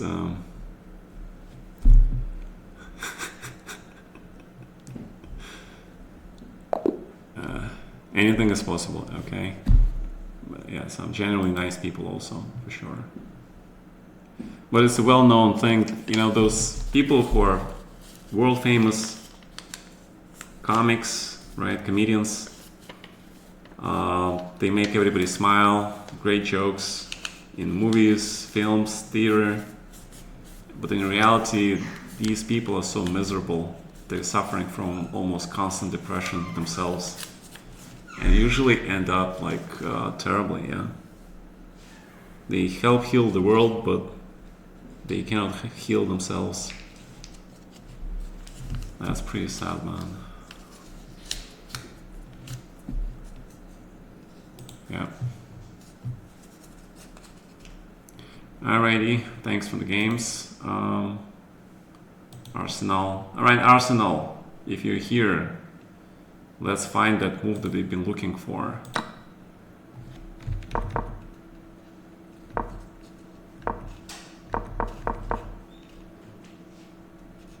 Alright, castle. Alright, so first of all, you don't have to play knight h5 here, okay? You have this nice pressure. Also, knight helps potentially play g4. So castling first is also okay, yeah? Take, take. And as you can see, your position is good, but it's nowhere near winning. Alright? You have pair of bishops, but you also have structural problems. So it's not clear cut. And after castling, king h2, as you can see, white is actually better. Okay? Because my knights have squares. This guy has square. And also this square. Temporarily your bishop is locked. This bishop only does defensive role. Okay? So to say that you have a large advantage here is incorrect. I really didn't like this move. Okay? I really didn't like this move. And as you probably have gathered, c5 now. This is actually a standard idea. You need to open your bishops, right? Which means you need to start trading those pawns. Bishops need operating space. Yeah. Rook b4, knight e3, and bishop d4 runs into knight c2. But after bishop e6, okay, you have pressure, you have active rooks, I have squares, but it looks like this is dynamic balance, okay? Personally, I was a little bit worried always about this g4, but you can't do it because there is that hole, right? So that's after that, queen e8 now moves come to mind, yeah? Because you're covering the square, you're attacking the pawn, you're protecting this guy. That's why queen e8 looks pretty good, actually. All right? Because if I take on e5, now black is better, for sure. Yeah? Because now your bishop is open, and things are clear. My knights, this knight is not getting here, yeah? But after you take on t4, see, white is already better. Because open the rook, threat, and knight gets the square. That is the benefit of when you traded my bishop and opened the file. Okay, and after queen e8, queen d3, the position is still playable, but you need to find this idea. To find courage in yourself to trade one of your bishops, so you can start trading stuff and go into the draw game. Yeah? Unfortunately for you, after rook f6, it's still a long game, because your king is weak, and this is a key square for white. Yeah. If you have pawn on f6, bishop on b5, it's very likely a draw, but white gets here first. Okay, and then it's still it's close to equal, because there's limited amount of material on board, and big chance for you to trade these guys as well, which ends up with the bishop, probably pair of rooks. Probably the whole thing is going to end up 3 versus 3 here. All right, because this knight is not likely to get to f5, and if he does get to e3, you play bishop d7 and you protect. Yeah. But after your mistake d5, you just gave me pawn for nothing, and you gave me the square. This pawn sack is absolutely incorrect. Okay, so you had good position, but by no means winning, and you didn't have a big advantage. Okay, the only play for a win I see here for you if you play h5 here. Yeah, I was a little bit worried about that, because it's true. Yeah, the bishop is spinning my king, and this knight is actually key. If you remove this knight, then my pawn chain in the center is vulnerable. You grab, rook b4, etc., etc. So, but you need to play g4 for that. And the only way for you to play g4 is to play h5 and then g4. So now I must find the counter to this move. Apparently this is the counter. And the idea is the knight goes to g5 and counterattack here. But to be honest, I find this engine line very sus. Okay? Because look at my king. Right? If this knight is gone, I'm gone. Pretty much. Queen d2. Take the square. Activate the queen. After c5, you're threatening to open your bishop. And apparently I have only one move here, which is queen h6, which is absolutely ridiculous. It is impossible to find for a human. Because knight c4 is very human. Yeah. But that allows this. And again, you eliminate this knight, you create a lot of problems for me. See, black is better. So h5 was the key move. So guys, castling is not always the best move in the positions like this, okay? I'm not threatening your king at the moment, but you gotta think like how to utilize your bishops to the best advantage, and what are the key pieces. Again, once you realize that my knight on f3 is the key piece in protecting my king in the center, then you understand that you need to play g4. And this move accomplishes this. If I play king h2, you play this. And now you can play queen g5, yeah? And you're gonna try to... Also you can now take rook b2 check, don't forget, okay? But also rook g8 and hitting this guy. So this is very double-edged position now. Ancient still thinks white can defend this though, okay? So it's not like black is winning, but this is very double-edged, right? That was the right way to play for a win. Okay, so hope that was clear. What else we have? Mr. Tiran Mao, you're doing worse and worse with each Simul game, man. You're probably not studying chess, But you need to start playing correct openings, okay? You keep playing crap in the openings. You keep giving me either center and putting your pieces on bad squares. You know, just start playing normal openings. E6, okay? E4, E5, play symmetrical, solid stuff. Don't play this stuff, because you give me center, it's already big problems for you, man. Because your piece is now forced to inferior positions. You're giving yourself a handicap against the grandmaster, okay? Bad idea.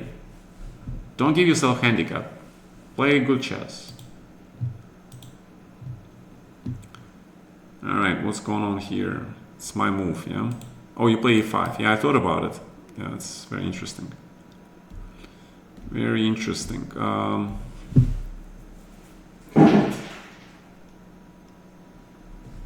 Yeah, this is like Grunfeld now, yeah? This is key piece, and your king is saved. This is key piece because he prevents my knight from coming here. Okay.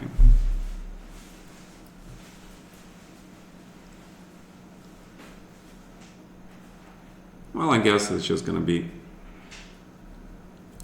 I guess I should be happy with the draw, yeah. I guess I should just be happy with the draw. Alright, let's try it. So the reason I play knight d3 is so my bishop can retreat to f2 or further.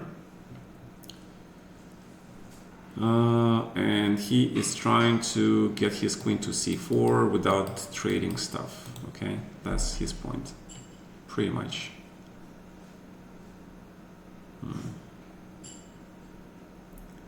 And now I have a dilemma, yeah, how to play this position.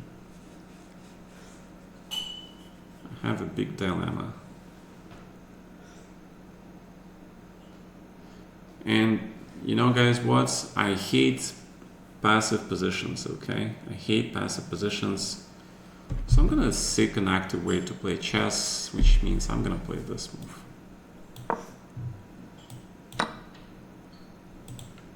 I strongly encourage you all not to play passive defense unless it is absolutely necessary and you create a fortress.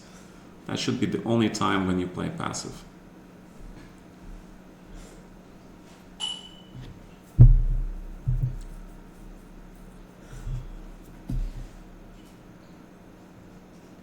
All right. Yes, Mr. Tiranmao, don't give up the center. Center is critical to chess, okay? Yeah.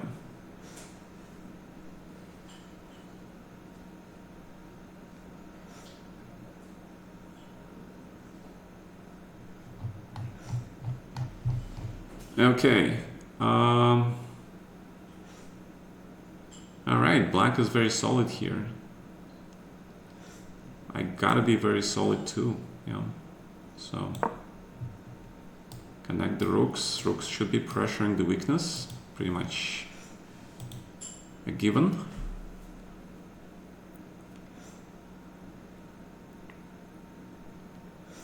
And I need my bishop on c4. If the bishop is on c4, I have advantage. But he's not on c4, yeah? That means the game is pretty much equal, because this is bad bishop. But even if the bishop on c4, he plays a4, and then it's equal. Because this weakness is easily protected, and if his knight gets to the center, then black is probably even better, but very likely equal. Knight to e6. But why? The knight on c5 was good. Right. Queen to d6.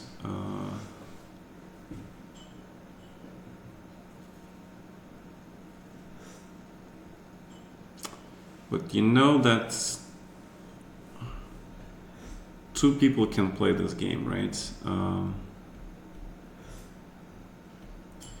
Which means that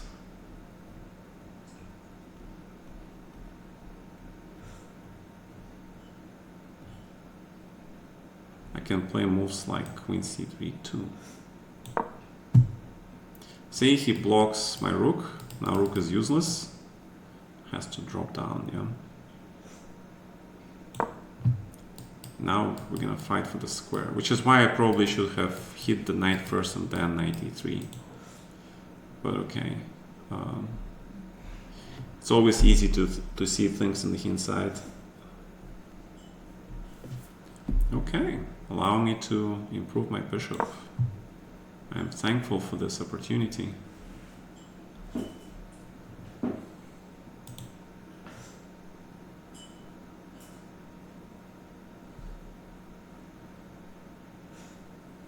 What I mean by playing passive is just you put your pieces fully in protective rows and just playing on the first two lines here, yeah, back and forth, waiting.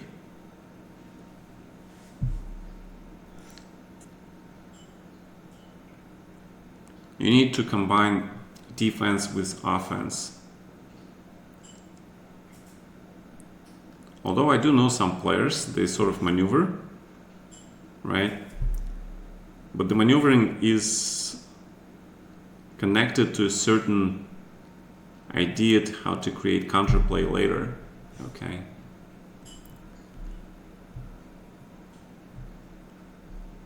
Okay, there is some trap here, I guess. Actually pretty smart. Okay, I missed it. The idea is if I play bishop b1, you can actually maybe take here twice, yeah? Because there is mate. You can actually take with the queen, yeah? Yeah, that's actually very strong. And he's also threatening c6 at some point. Alright, this is not good. This is not good for me, yeah.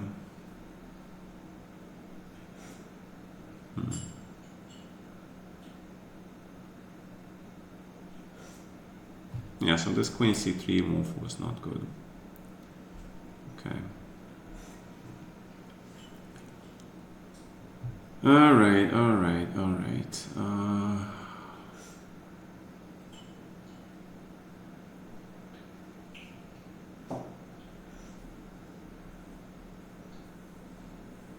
Yeah.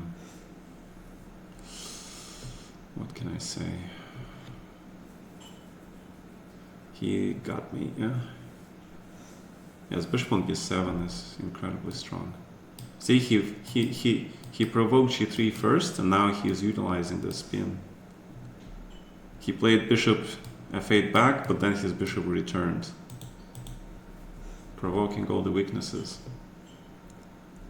Yeah. Strong play, man. Very strong. And also, I cannot play this because c6, e5, and he sacrifices the queen again. Check. Crap. Yeah, I'm lost, yeah. I need to play this. I need to get out of this box. That's the only move.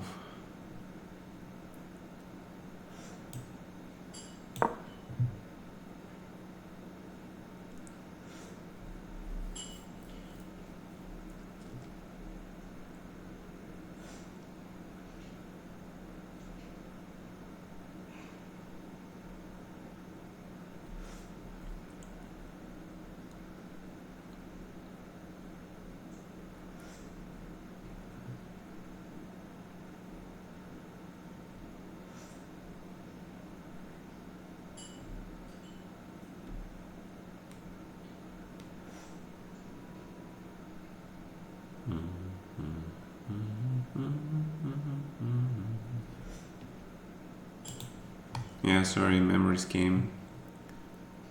Can you try h4 and king h2? Why? I'm not stronger here. He's actually fine.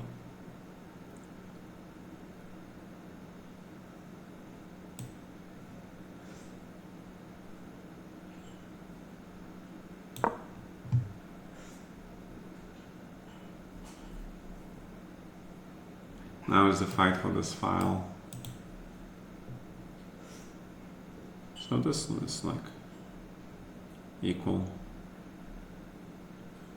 Because even if he takes over the file, if he tries to infiltrate, queen goes there, it just gives perpetual check. And same thing I do. If I try here to infiltrate, his queen comes here and perpetual check. So this is draw, pretty much. I probably have to play h4 at some point to make sure my king is out of the box.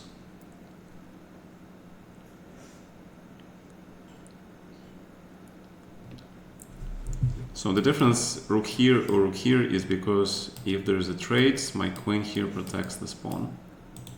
Okay. Queen here does not protect the pawn. That's the reason. Right, fun games. So Mr. Texas Pete. Yeah, so you see what happens? He is trying to be aggressive here and attack my pawns and stuff. And I'm trying to create active counterplay, okay? So make him think.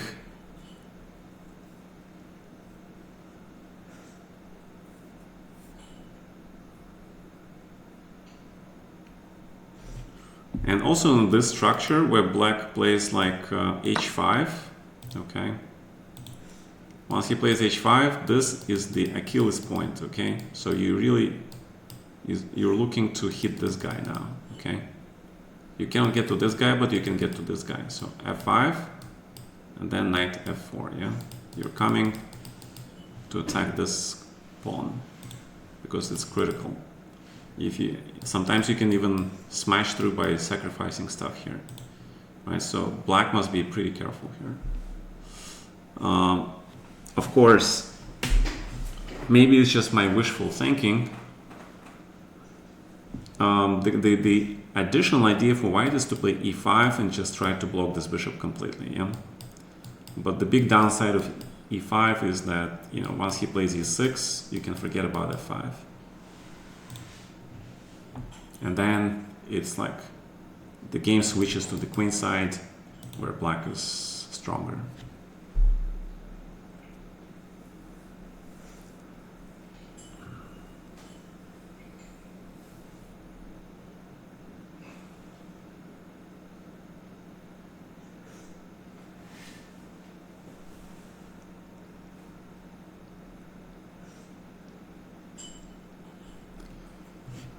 c6, but now, oh, I still cannot play e5. Oh, fuck.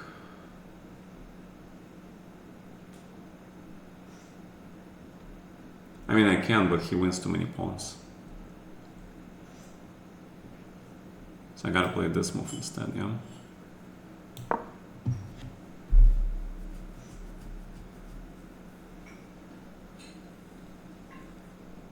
Which is okay, I guess.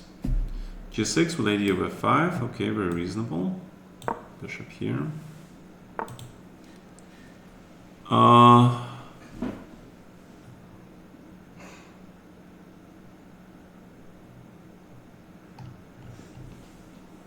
What do you mean here? Black must play f5. Of course. And I need to get rid of this guy. This guy is very strong. So 92 is a must.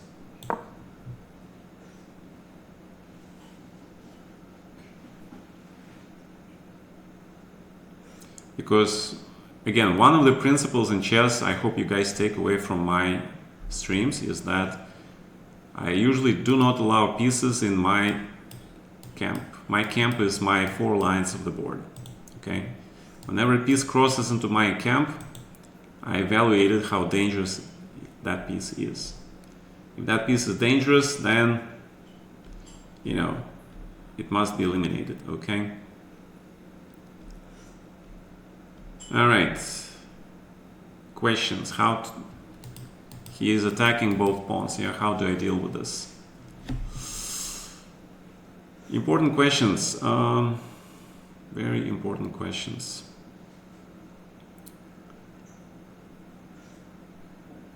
One of the ideas I can actually give him this pawn, maybe, yeah? Maybe I can actually give him one of the pawns. But because it's a central pawn, the importance of the central pawn is huge. So the idea is I cannot give him central pawn for free.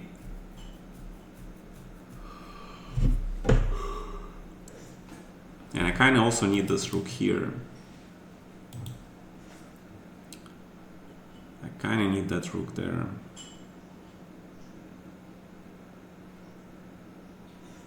So it's a dilemma, yeah. It's a dilemma again. What can I do here? I can take on c5, of course, but knight c5 forces the bishop trade, and if I give him my bishop, he is just better. So I was thinking I had rook c1, but now I'm not so sure about it. I am not so sure about rook c1.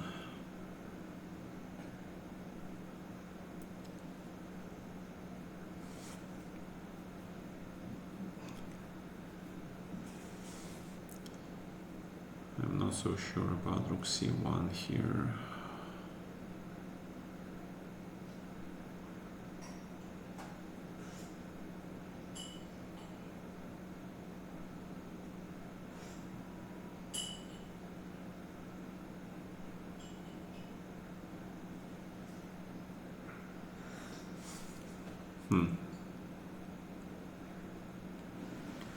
Yeah.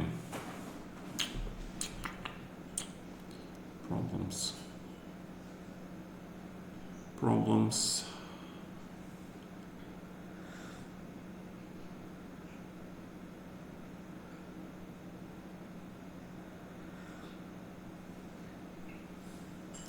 Yes, I don't like my position at all.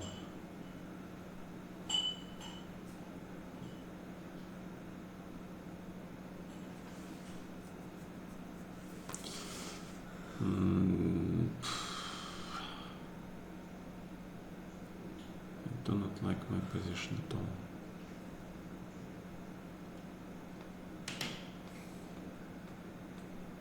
Yeah, I thought I have a 5, but I don't have a 5, yeah.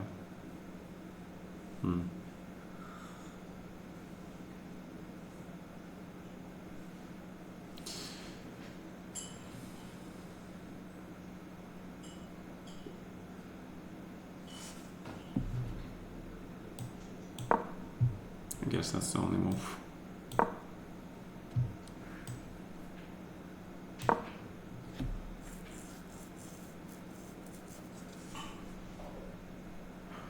Actually, this move was not necessary, but okay, why not? Because he couldn't take on a4 anyway.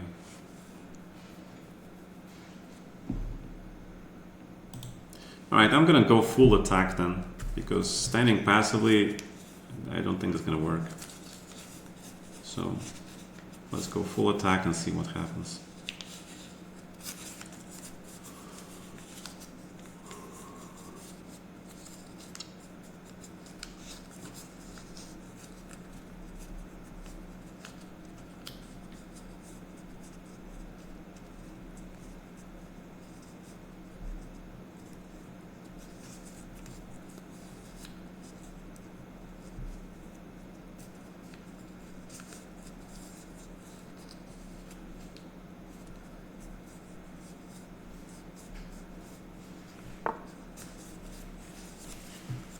C3 is a little bit strange. Take. C4.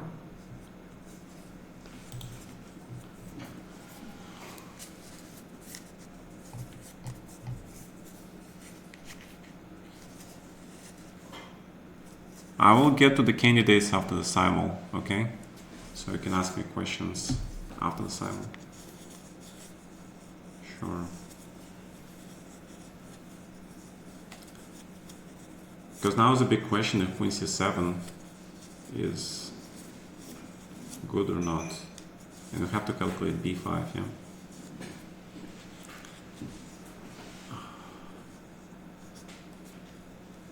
Queen c7. Yeah, but now I should be okay. Now my position should be out of danger because he just closed his bishop. Yeah. So white should be absolutely okay now.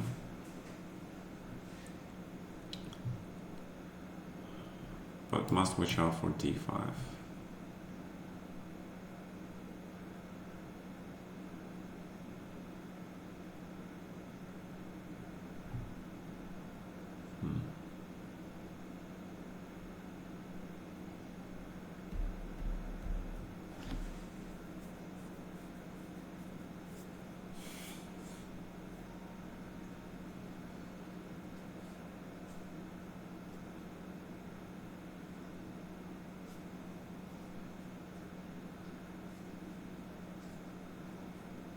Which means my king on g2 is kinda not that great.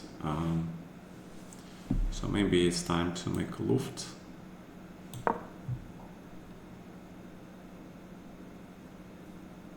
Andromeda? What are you doing? What are you doing?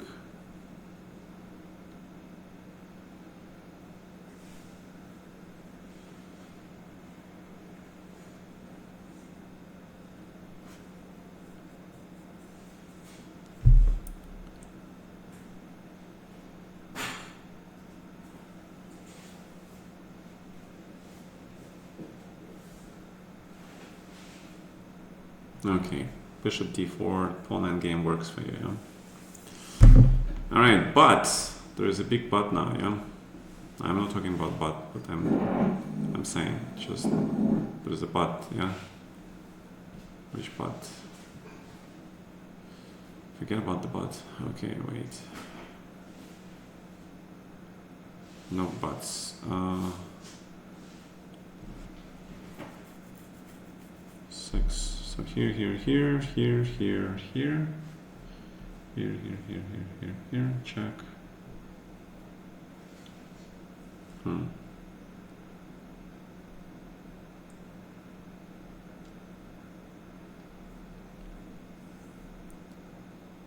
Seven.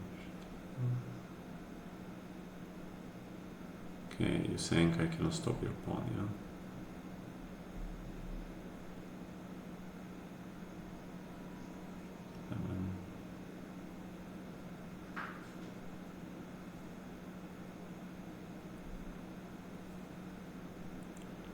Queen c7, bishop c7, b5, ab5, a4, critical position. Bishop d6, bishop b2. King moves, a3. But if a3, then I have b6, a2, b7, queen, queen. Bishop d4. And you're threatening, there's still no mate there, yeah? I think that's fine. But I need to play king h2 probably. So queen c7, bishop c7, b5, ab5, a4, king h2. You have a3, b6, but bishop a5, bishop d6, okay? So,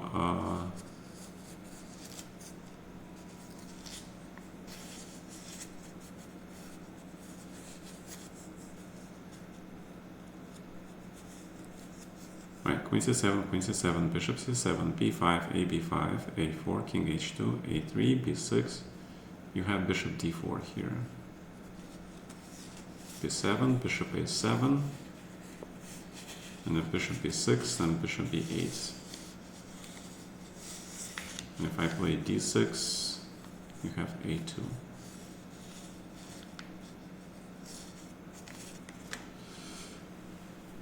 Okay.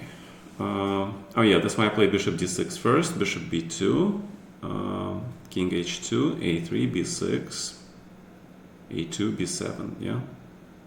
Alright, that's bishop d6 is absolutely critical. If I don't play bishop d6, then you're okay. Alright, b3 I think is not correct. I think you should just take on c3. And the bc3, the knight a4.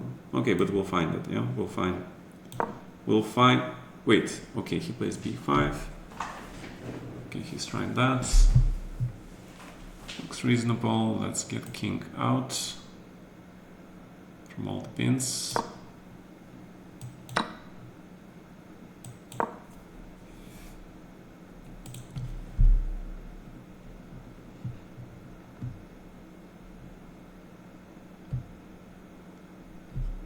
No, it's not about immediate punishment, Mr. Texas Speed. It's about you giving me a tempo to continue my attack.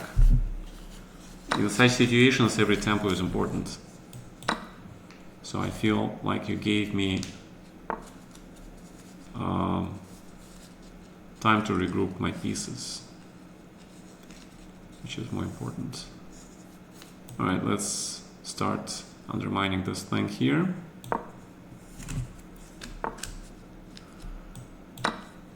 G5, you played it so fast, man. This is critical position. You need to think. G5 is, I don't think it's correct because now I have the G file, man. My God, you have 14 minutes. Think. This was a critical part of the game. After G3, you need to think. Whenever you see a pawn break, stop. Think. Okay? How to react. There are many ways to react to the pawn breaks. Pawn breaks are among the most important things that can happen in the game, because every pawn break changes the course of the game, right? So you gotta think, man. My God.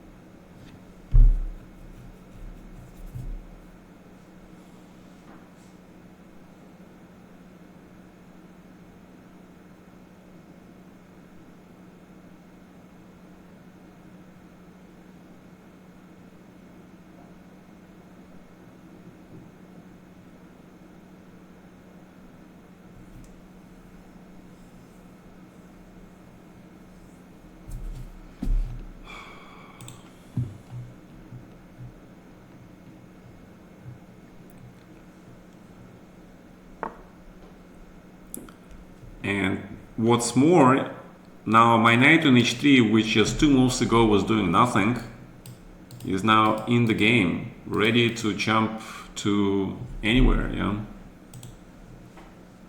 And now I also have the possibility of playing f6 even at some point and try to close your bishop. I can take on c5. There are a lot of possibilities now for white, yeah? Yeah, but I've been thinking more about how to continue my attack.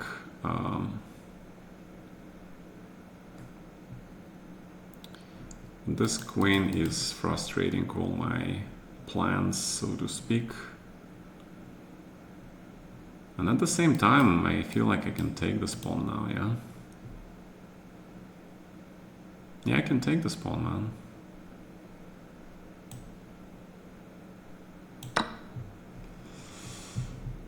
Wait, what's searching for Bobby? What about this bishop, man? Dude, you played so well, and then in 2 moves you just ruined your position.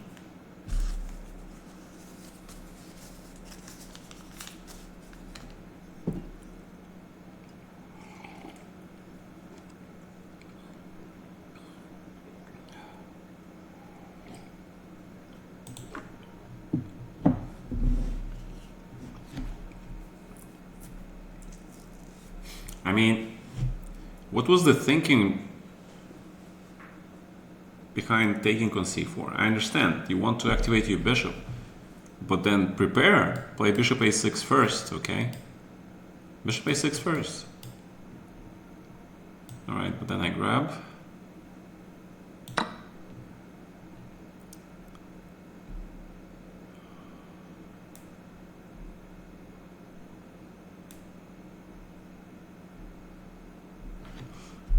Actually, yeah, actually messed up, yeah. Yeah, taking on c5 was probably not correct.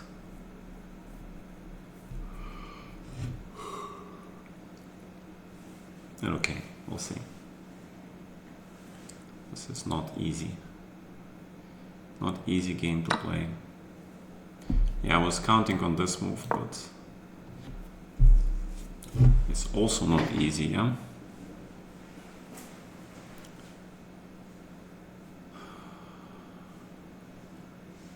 Also not easy.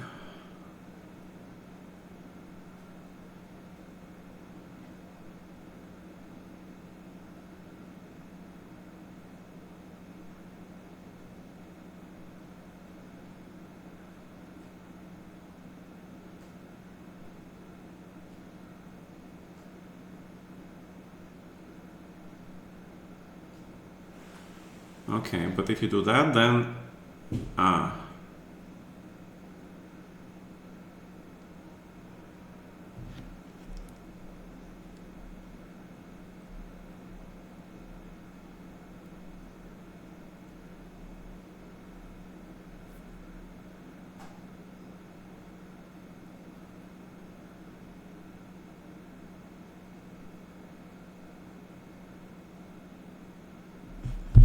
I don't have bishop b6, yeah?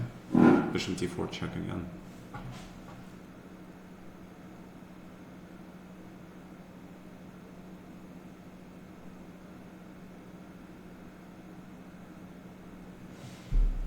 Oh my god, this is so tricky.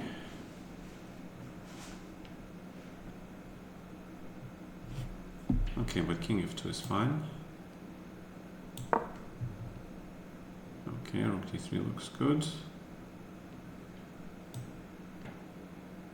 Knight d3 looks also good.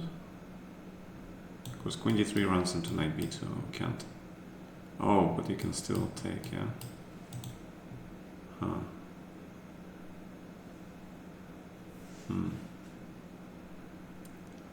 Yeah, that's a problem actually, okay.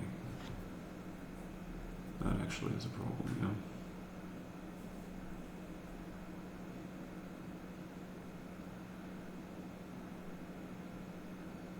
Yeah, I felt that this was wrong. I knew this was wrong, man. Damn it. Screwed up. Screwed up.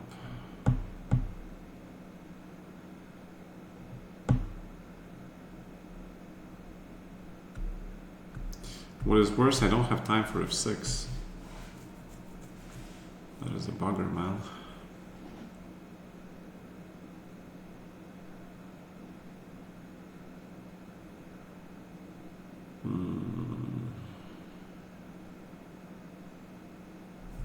That is actually a big problem.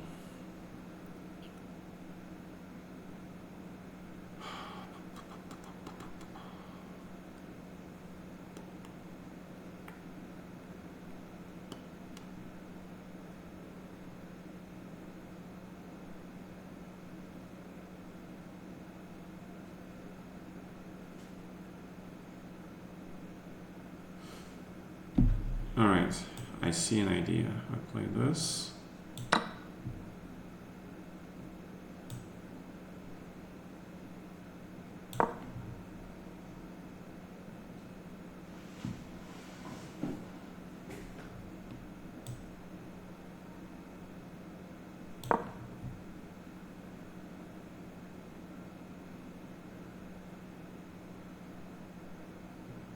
And I play this.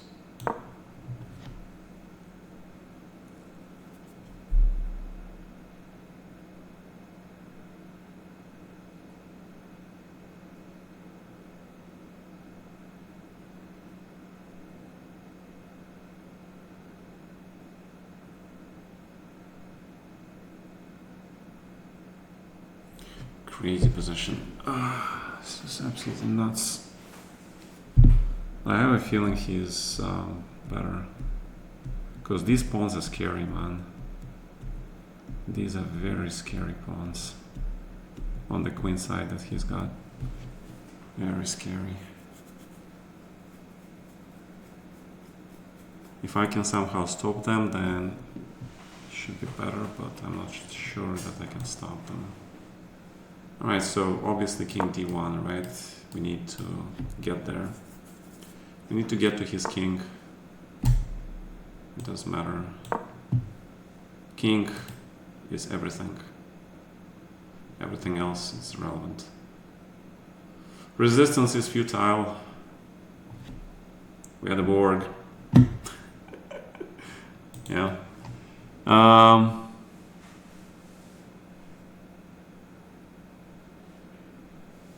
Well, check with the engine, man. There is an engine for that.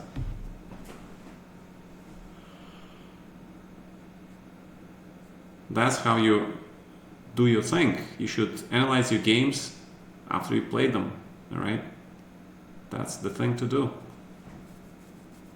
That's what normal people do. Yes, but if you play bishop e5, but then I have this move, yeah? Then I have this move, which maybe is not so great, but yeah, maybe it's not so great, yeah. I thought it was a good move, but maybe I'm wrong. I should actually take on e7. Yeah, I'm playing terrible. But after king d7, bishop d6, Andromeda, I am coming to get this pawn, yeah? So this is a problem for you, for sure. Because the bishop endgame, we don't know, yeah? In the bishop endgame, I think if you want to survive this, you need to play h5 ASAP. Because in the future, I can hit this guy. Or, I don't know. I'm thinking it's one possibility for sure. So knight here. And I need to grab this, yeah? Yeah, okay, you're better. Yeah. Okay. Good job. Good job, Mr. Texas Pete. You got me today.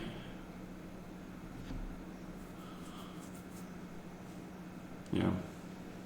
So maybe this rook b1 is a mistake then. Maybe rook b1 is a mistake. I should take on e7 and try to get this bishop on e5. That probably wasn't the key. Like knight e7, knight c6, and try to attack his king, yeah? Okay, so dc5, critical mistake. See, I was talking about the attack, and then I started playing in the center and opening position, opening his pieces. It was wrong. It was absolutely wrong. Just when I got where I wanted, got my knight on e4, pawn on e5, but then I played carelessly, yeah. e6, why? Why e6?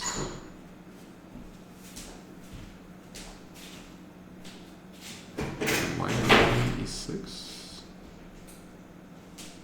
It's very strange.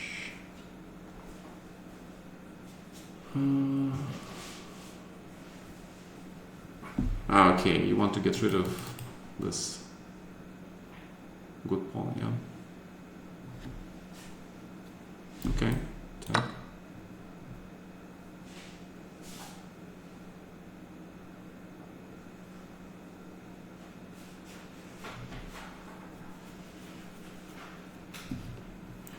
Alright, so let's see, what is this endgame?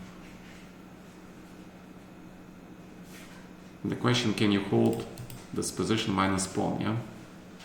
I don't know. I have this guy, yeah? I have this idea. I think this idea saves me because I attack the knight and also the bishop. So you don't have time for a4 or b8, which is important.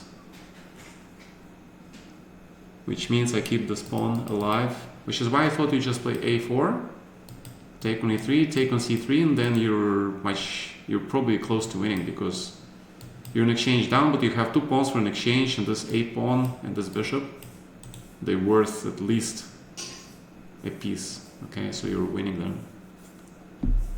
Now I'm not so sure if you're winning. You're still better though, probably.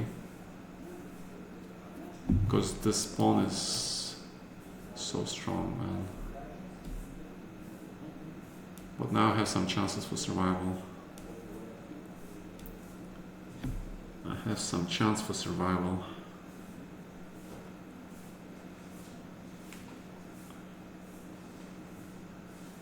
But you have 1 minute. Yay. Chance for me. Alright, Arsenal. Have a good one. Good night.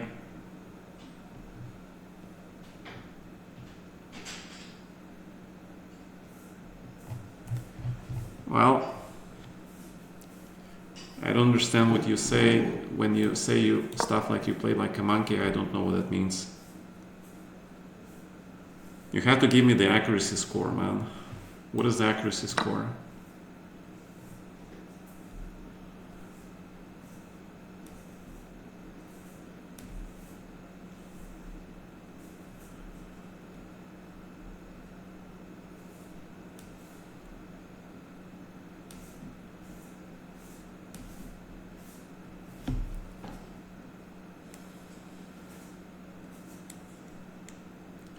Accuracy is the first thing you should look at, okay? It gives you a general overview, you know. Then you identify, then what you do is you check your hunches that you had during the game first, okay? Those go first, absolutely. Check those hunches. Then you start the whole game. From move one, methodically, go through the entire thing.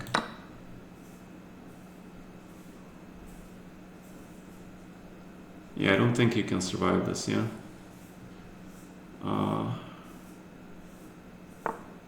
Because... yeah, I don't think you survive this. Right, this...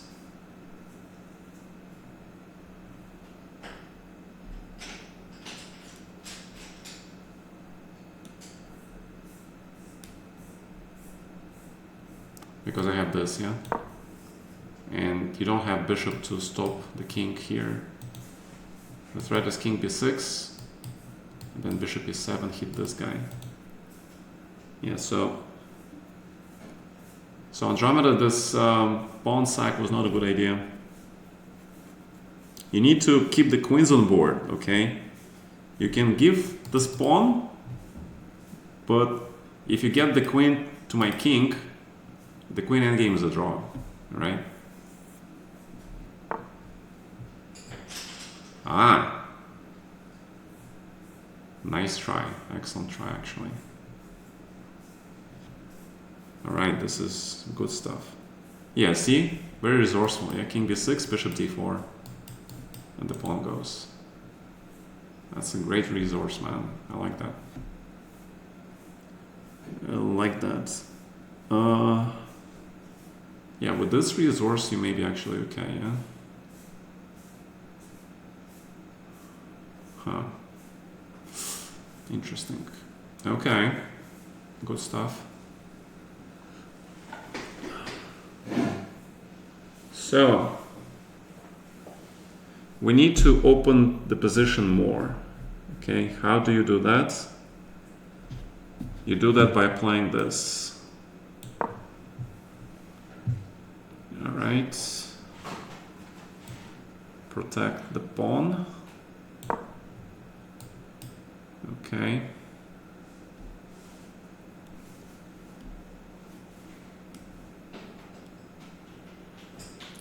And then I need to get to his pawn here.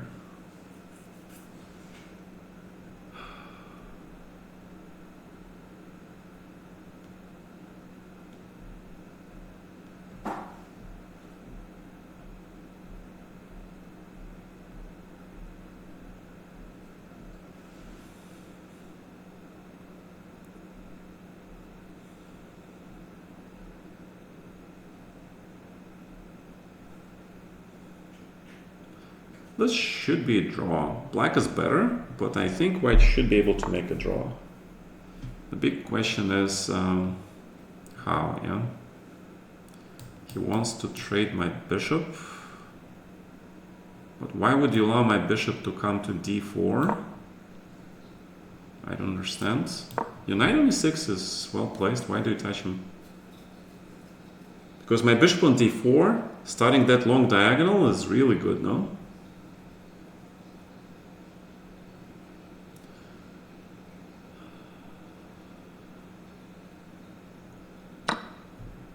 Okay, so when I said I need to open the board, it means that I need a way to hit this guy.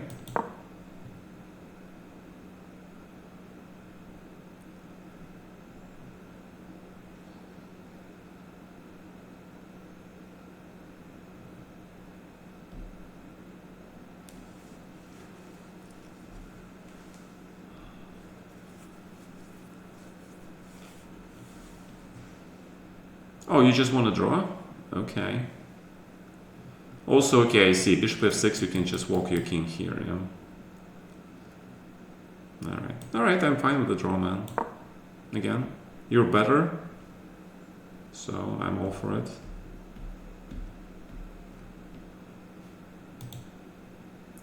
Alright, this game is done. Mr. Vino, you lost in 2 moves, yeah? After g3, it's equal. That's where you need to think and to find rook f8 move, okay? You recapture with the rook. You block this thing. You slowly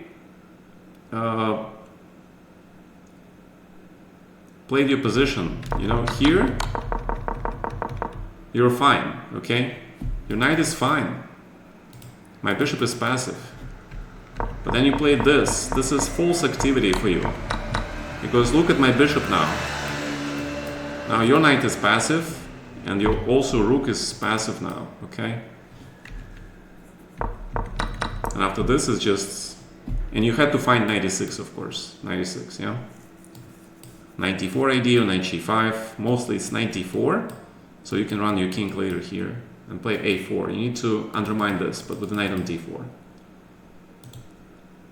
Alright. Yeah, you blundered. Here you were better, yeah?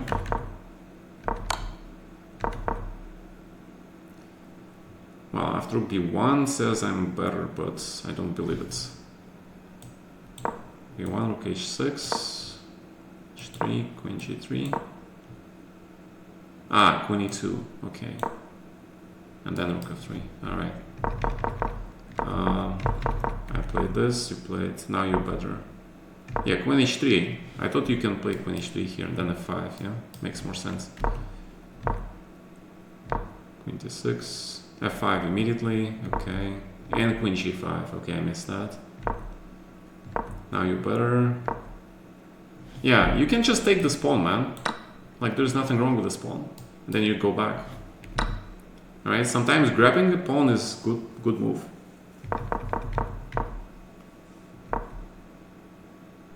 You were saying 93 here, yeah? But just take and take the knight. No, you played well. Queen d6, I like. Yeah, I missed f5, but queen c3, now you're better. But then, yeah, you're okay here, but... And you're even okay after rook e8. You can take on d5 also. Yeah, you can take this and take this. And you're fine, because your bishop is very, very strong. Even after this, you're okay. But you need to trade the queens. You need to trade the queens, move this bishop, and play d5, and you're better. Probably draw, but better for you. Alright. Alright, accept the draw. And now Andromeda is the last man standing. So I'm gonna try, there are several ways to play this. I can try to bring the king back to f5.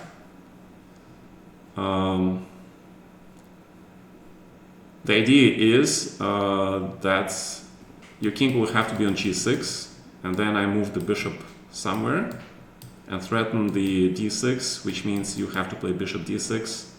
Then I play f4 and break through here, okay? But before I do that, let's dance and bring this bishop here, yeah?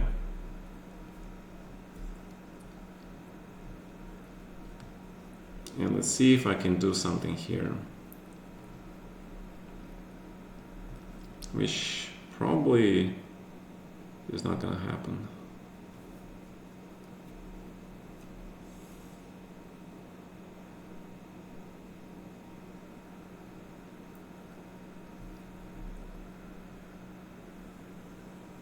Yeah, probably I should have kept the bishop on h4. Although this is also not so bad. This doesn't look so bad either.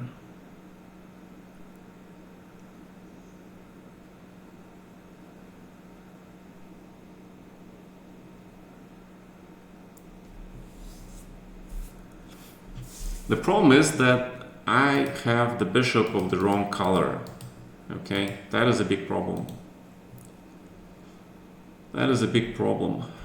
Because even if I win his bishop for these pawns, okay, and he makes it to the corner, it's just draw.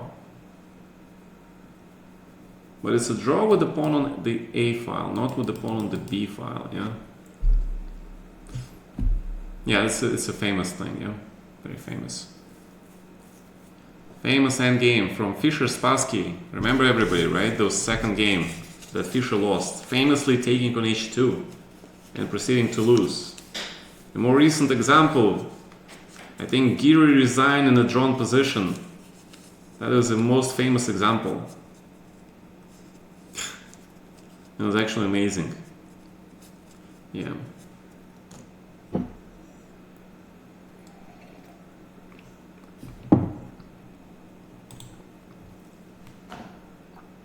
All right, Texas. Yes, but I misplayed somewhere also, okay? I also had chances, but I misplayed it.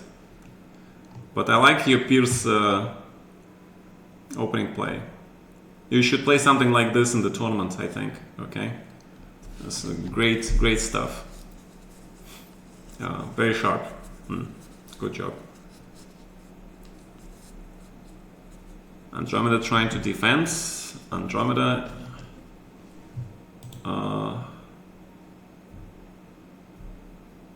is thinking.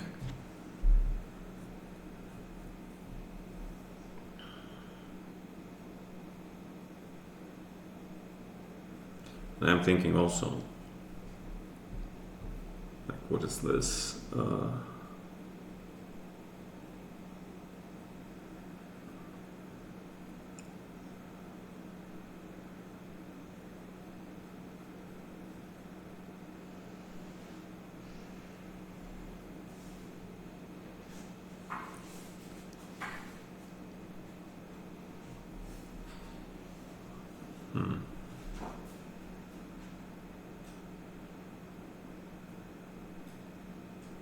Yeah, maybe there is no win, but you know, we gotta try, yeah?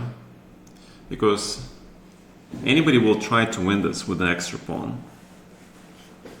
They will play for 50 moves before making a pawn move, and then another 50 moves, okay? Because in the tournaments, any tournaments, each half a point is worth a lot of money. So you gotta sit in here and prepare for long defense. Probably recommend actually to stand up, get a cup of coffee, walk around a bit, make that blood flow, and then sit down and get ready for the tough job to come. All right, if it is a tournament.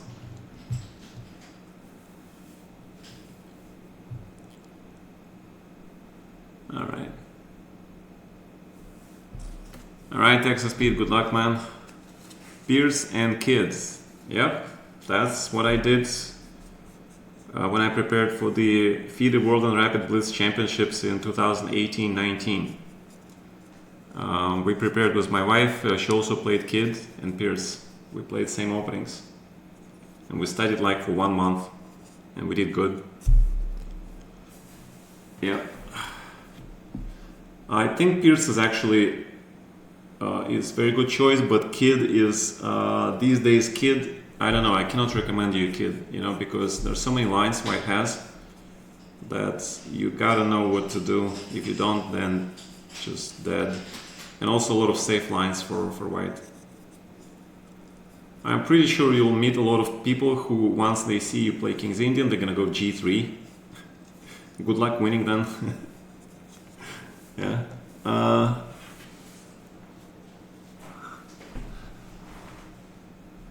Andromeda's Train is moved by Michael Crichton. Yeah, I think you're correct. I mean, first came the books though. Yeah, the books are much better. The very famous Jurassic Park, right? The movie. I think the book was better still.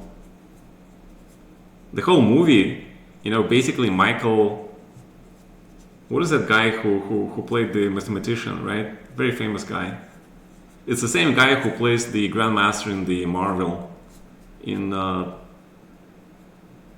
in Thor, yeah, Thor 2 or something, yeah. Uh, great artist, great artist. Jeff Goldblum, yeah, I think that's the guy, yeah. Yeah, I think he made the Jurassic Park movie, pretty much. His acting skills. Other actors, I don't like make a big impression on me, but this guy, he did his job. Very colorful personality, yeah. Great actor. Yep. Also, The Fly, of course, classical. The first one. The second one I didn't see. They said the second one was okay, but okay. I rarely watch sequels. Although one sequel I would watch is the sequel to The Thing. I heard that they're trying to do the sequel. I heard. That would be amazing, yeah? If they do the sequel. That would be bloody awesome sequel. It's like Alien and Aliens, right? But I don't know. I wish they made a sequel. I mean, people made World War Z, right? I mean, not a bad movie, but not the great movie. So something like that, but imagine like 100 times better, yeah, with a better plot, yeah. Yeah.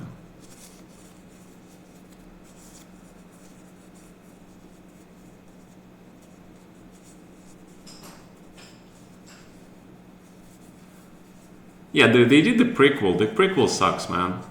But I want the sequel, man. The prequel is like, okay, nobody cares. But the sequel is very important. Yeah. I mean, of course, they can always go like the route of the Predator versus Alien. Yeah. My God. The pure entertainment value, right? The entertainment value is great, but the movies, you know, they're not so much, yeah. But the entertainment value is great, yeah, for sure. Yeah. Okay. Right. In Kid, you play Bishop G4 followed by Knight of D7. 1965, 97. Yep. Of course. You gotta get them, yeah.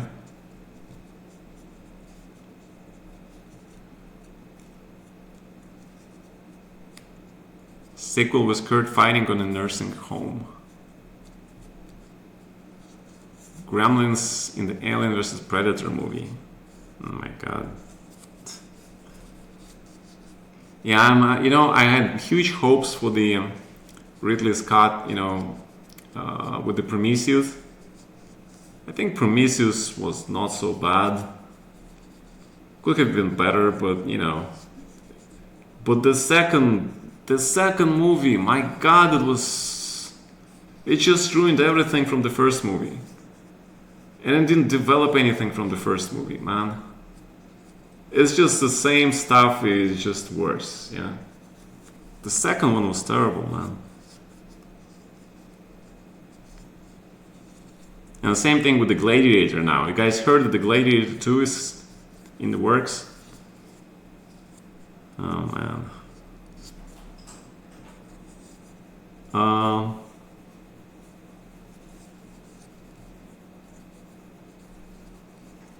Well, if we're gonna go that route, why don't we have Alien versus Predator versus Jason versus Freddy? Okay, Freddy is not gonna work there, but okay, Jason and I don't know, throw in some fun stuff, yeah, like the Watchers. Okay, no, the Dr. Manhattan's no, that doesn't work. The guy is like can solo everything. No, what else? Squid Games. I haven't seen the Squid Games actually. I'm like really wary of that stuff. Not my genre. Yeah, I'm thinking like a really good villains that can go toe to toe with aliens and with the Predator. Guys, which villains can go toe to toe? I mean, the Thing is gonna just eat both of them alive, yeah? So the Thing is like way stronger.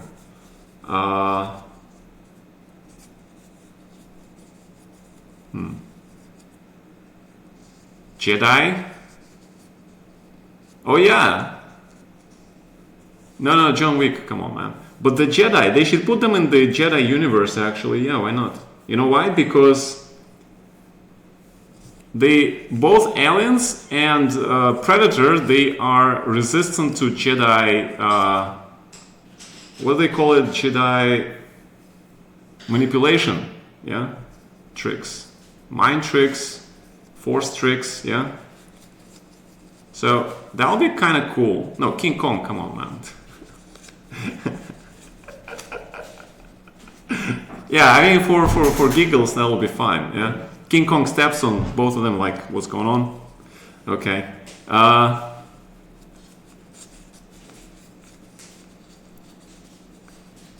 The mind tricks, but also the force resistance, right? Where the Jedi just pick you up off the ground and throw you stuff, yeah? That's not gonna work, yeah? Yeah, because that I think that's just cheating, man. There's no fucking way. Yeah, it shouldn't work like that.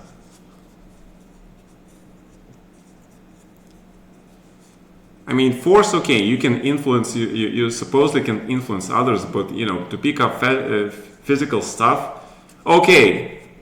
Actually, you know what would be good? If we're gonna have the mutants there, yeah? X-Men universe. I think they have a crossover in some of the comics with the X-Men and these Predators and aliens, right? Guys, some of you probably know this. Which crossovers are there?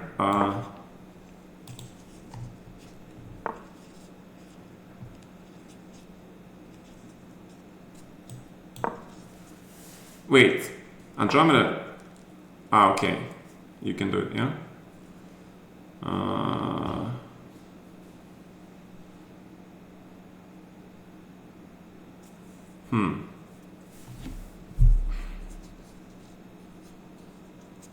Wait, what?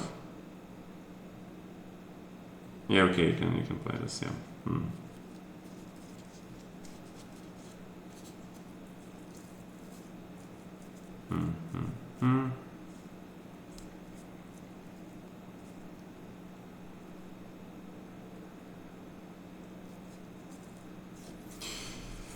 Man, this endgame is not easy.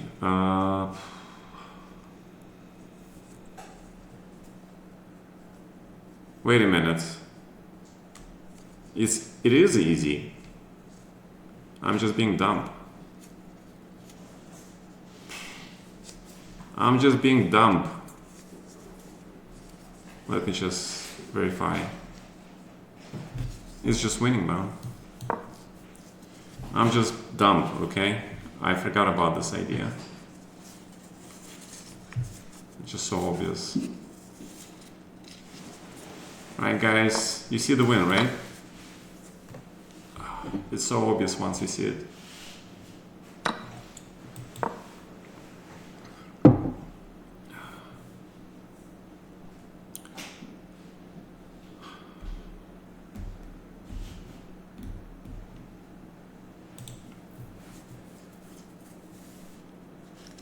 Hikaru lost again? Really? Oh my god. 2-0 to Vidit. That is not good for Naka.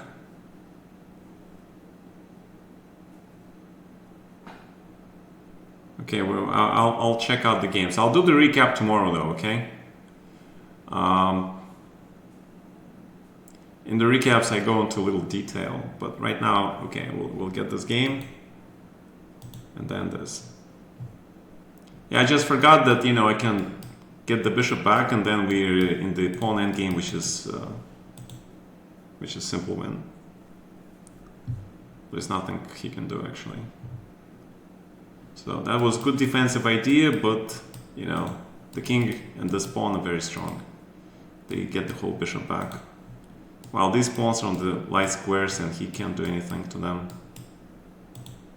Okay. So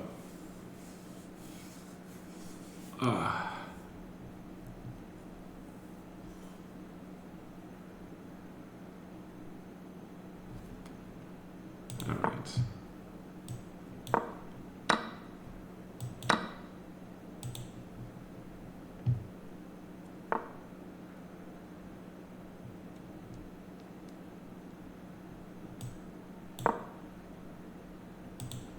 I'm washed. Well, I wouldn't say I'm washed, but I'm retired and I'm not as good as before, that's for sure. I'm not like completely noob, okay? I'm still get some good ideas now and then. Can play some good games. I recently beat Magnus in a good game in a title Tuesday, okay? I don't think many people can claim that they can beat Magnus, especially when they're retired.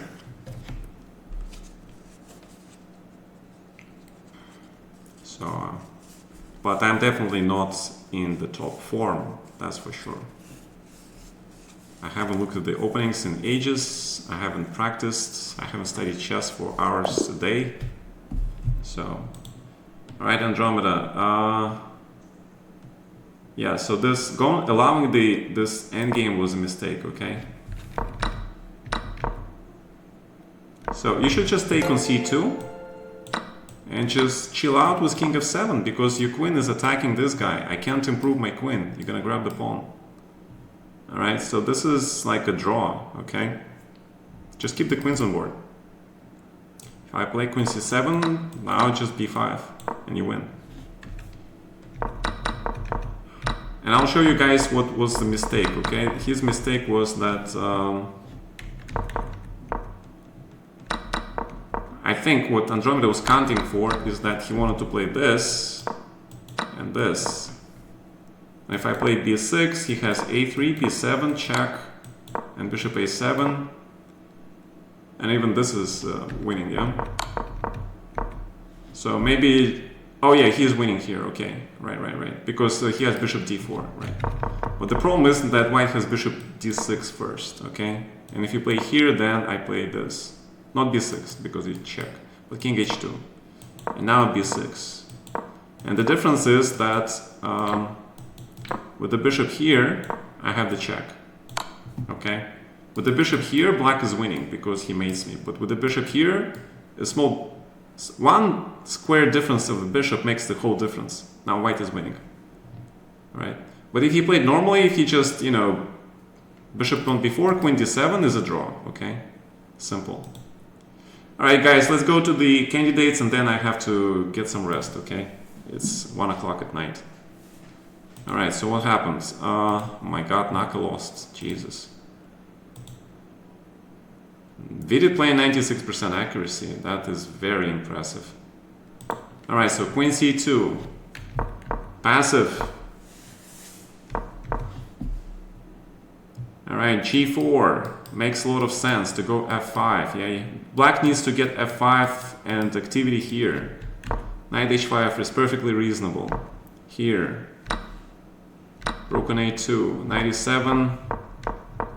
There was no need yet, yeah, for this move. Because if white plays knight f5, then you play knight e7. So knight f4 first. Knight e7 is okay though. But now after d4, actually not very accurate either, yeah. But this is not accurate. He had to find d5 here, apparently. Why? Why is d5 good? So what happens if I take? Oh, okay. Just go back and capture this guy, yeah. Knight g4 runs into f5 is equal. Knight f6, wow, okay. And if knight c4, then f5 for sure, yeah. No, 5. Nope, but you take. There is a threat, so you... but if you take... Okay, black is better, yeah. No coordination. Okay, so tactics. Tactics is important. After d5, black is fine. Instead he takes, which makes sense to open the bishop. But now the structure, yeah? White bishop got the square. e5, correct. Rook c8. Looks very, very slow. Yeah, rook is coming to c3, but now black has weaknesses. See, Naka plays for a win in this game. He plays for a win with black. He takes risk. And unfortunately for him, Vidit plays this game well. Knight f4 first, with the idea of knight e6, and then you take on c5. For some reason, this is not great because of this move. That's a problem. Yep. See, there is no attack. Black is pawn down, and also king is not safe. But knight c6, knight c6, okay. Oh, he blundered. What did he blunder actually? Yeah, rook cd8, d4 looks okay. But he blundered this. Oh. Okay, right. Wow. Actually, just not only he's pawn down, but he is also running into big problems because knight g4. Yeah, okay, Vidit got Naka's number, yeah? Vidit, for some reason, Vidit is a very difficult opponent for Nakamura. Crazy, yeah? Like, yesterday, Naka was difficult opponent for Fabiano, but Vidit is kryptonite for Naka. Amazing. Rook d3 and rook d6 is coming. And it's game over. Basically, what happened is that Naka self-destructed again. He self-destructed in the first stage when they played their first game, right? And same thing happened in this game. Naka self-destructed again. Amazing. Unbelievable.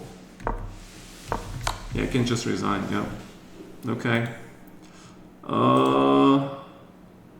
This looks very drawish. This looks drawish, but actually black might be better here. Alireza draw. Wait, why is it a draw? Because he cannot make progress. Yeah, everything is protected. Okay, but beautiful positional chess from white, yeah? Beautiful exchange sacrifice. And this game, Abbasov is holding the fort, makes a draw. Not bad. All right, gentlemen. Thank you for staying. Thank you for coming to the Simul. I'll see you guys tomorrow for the recap, and then I'll see you on Tuesday for the Title Tuesday, okay? So have a great evening, and enjoy the candidate games. Good night, guys. Thank you.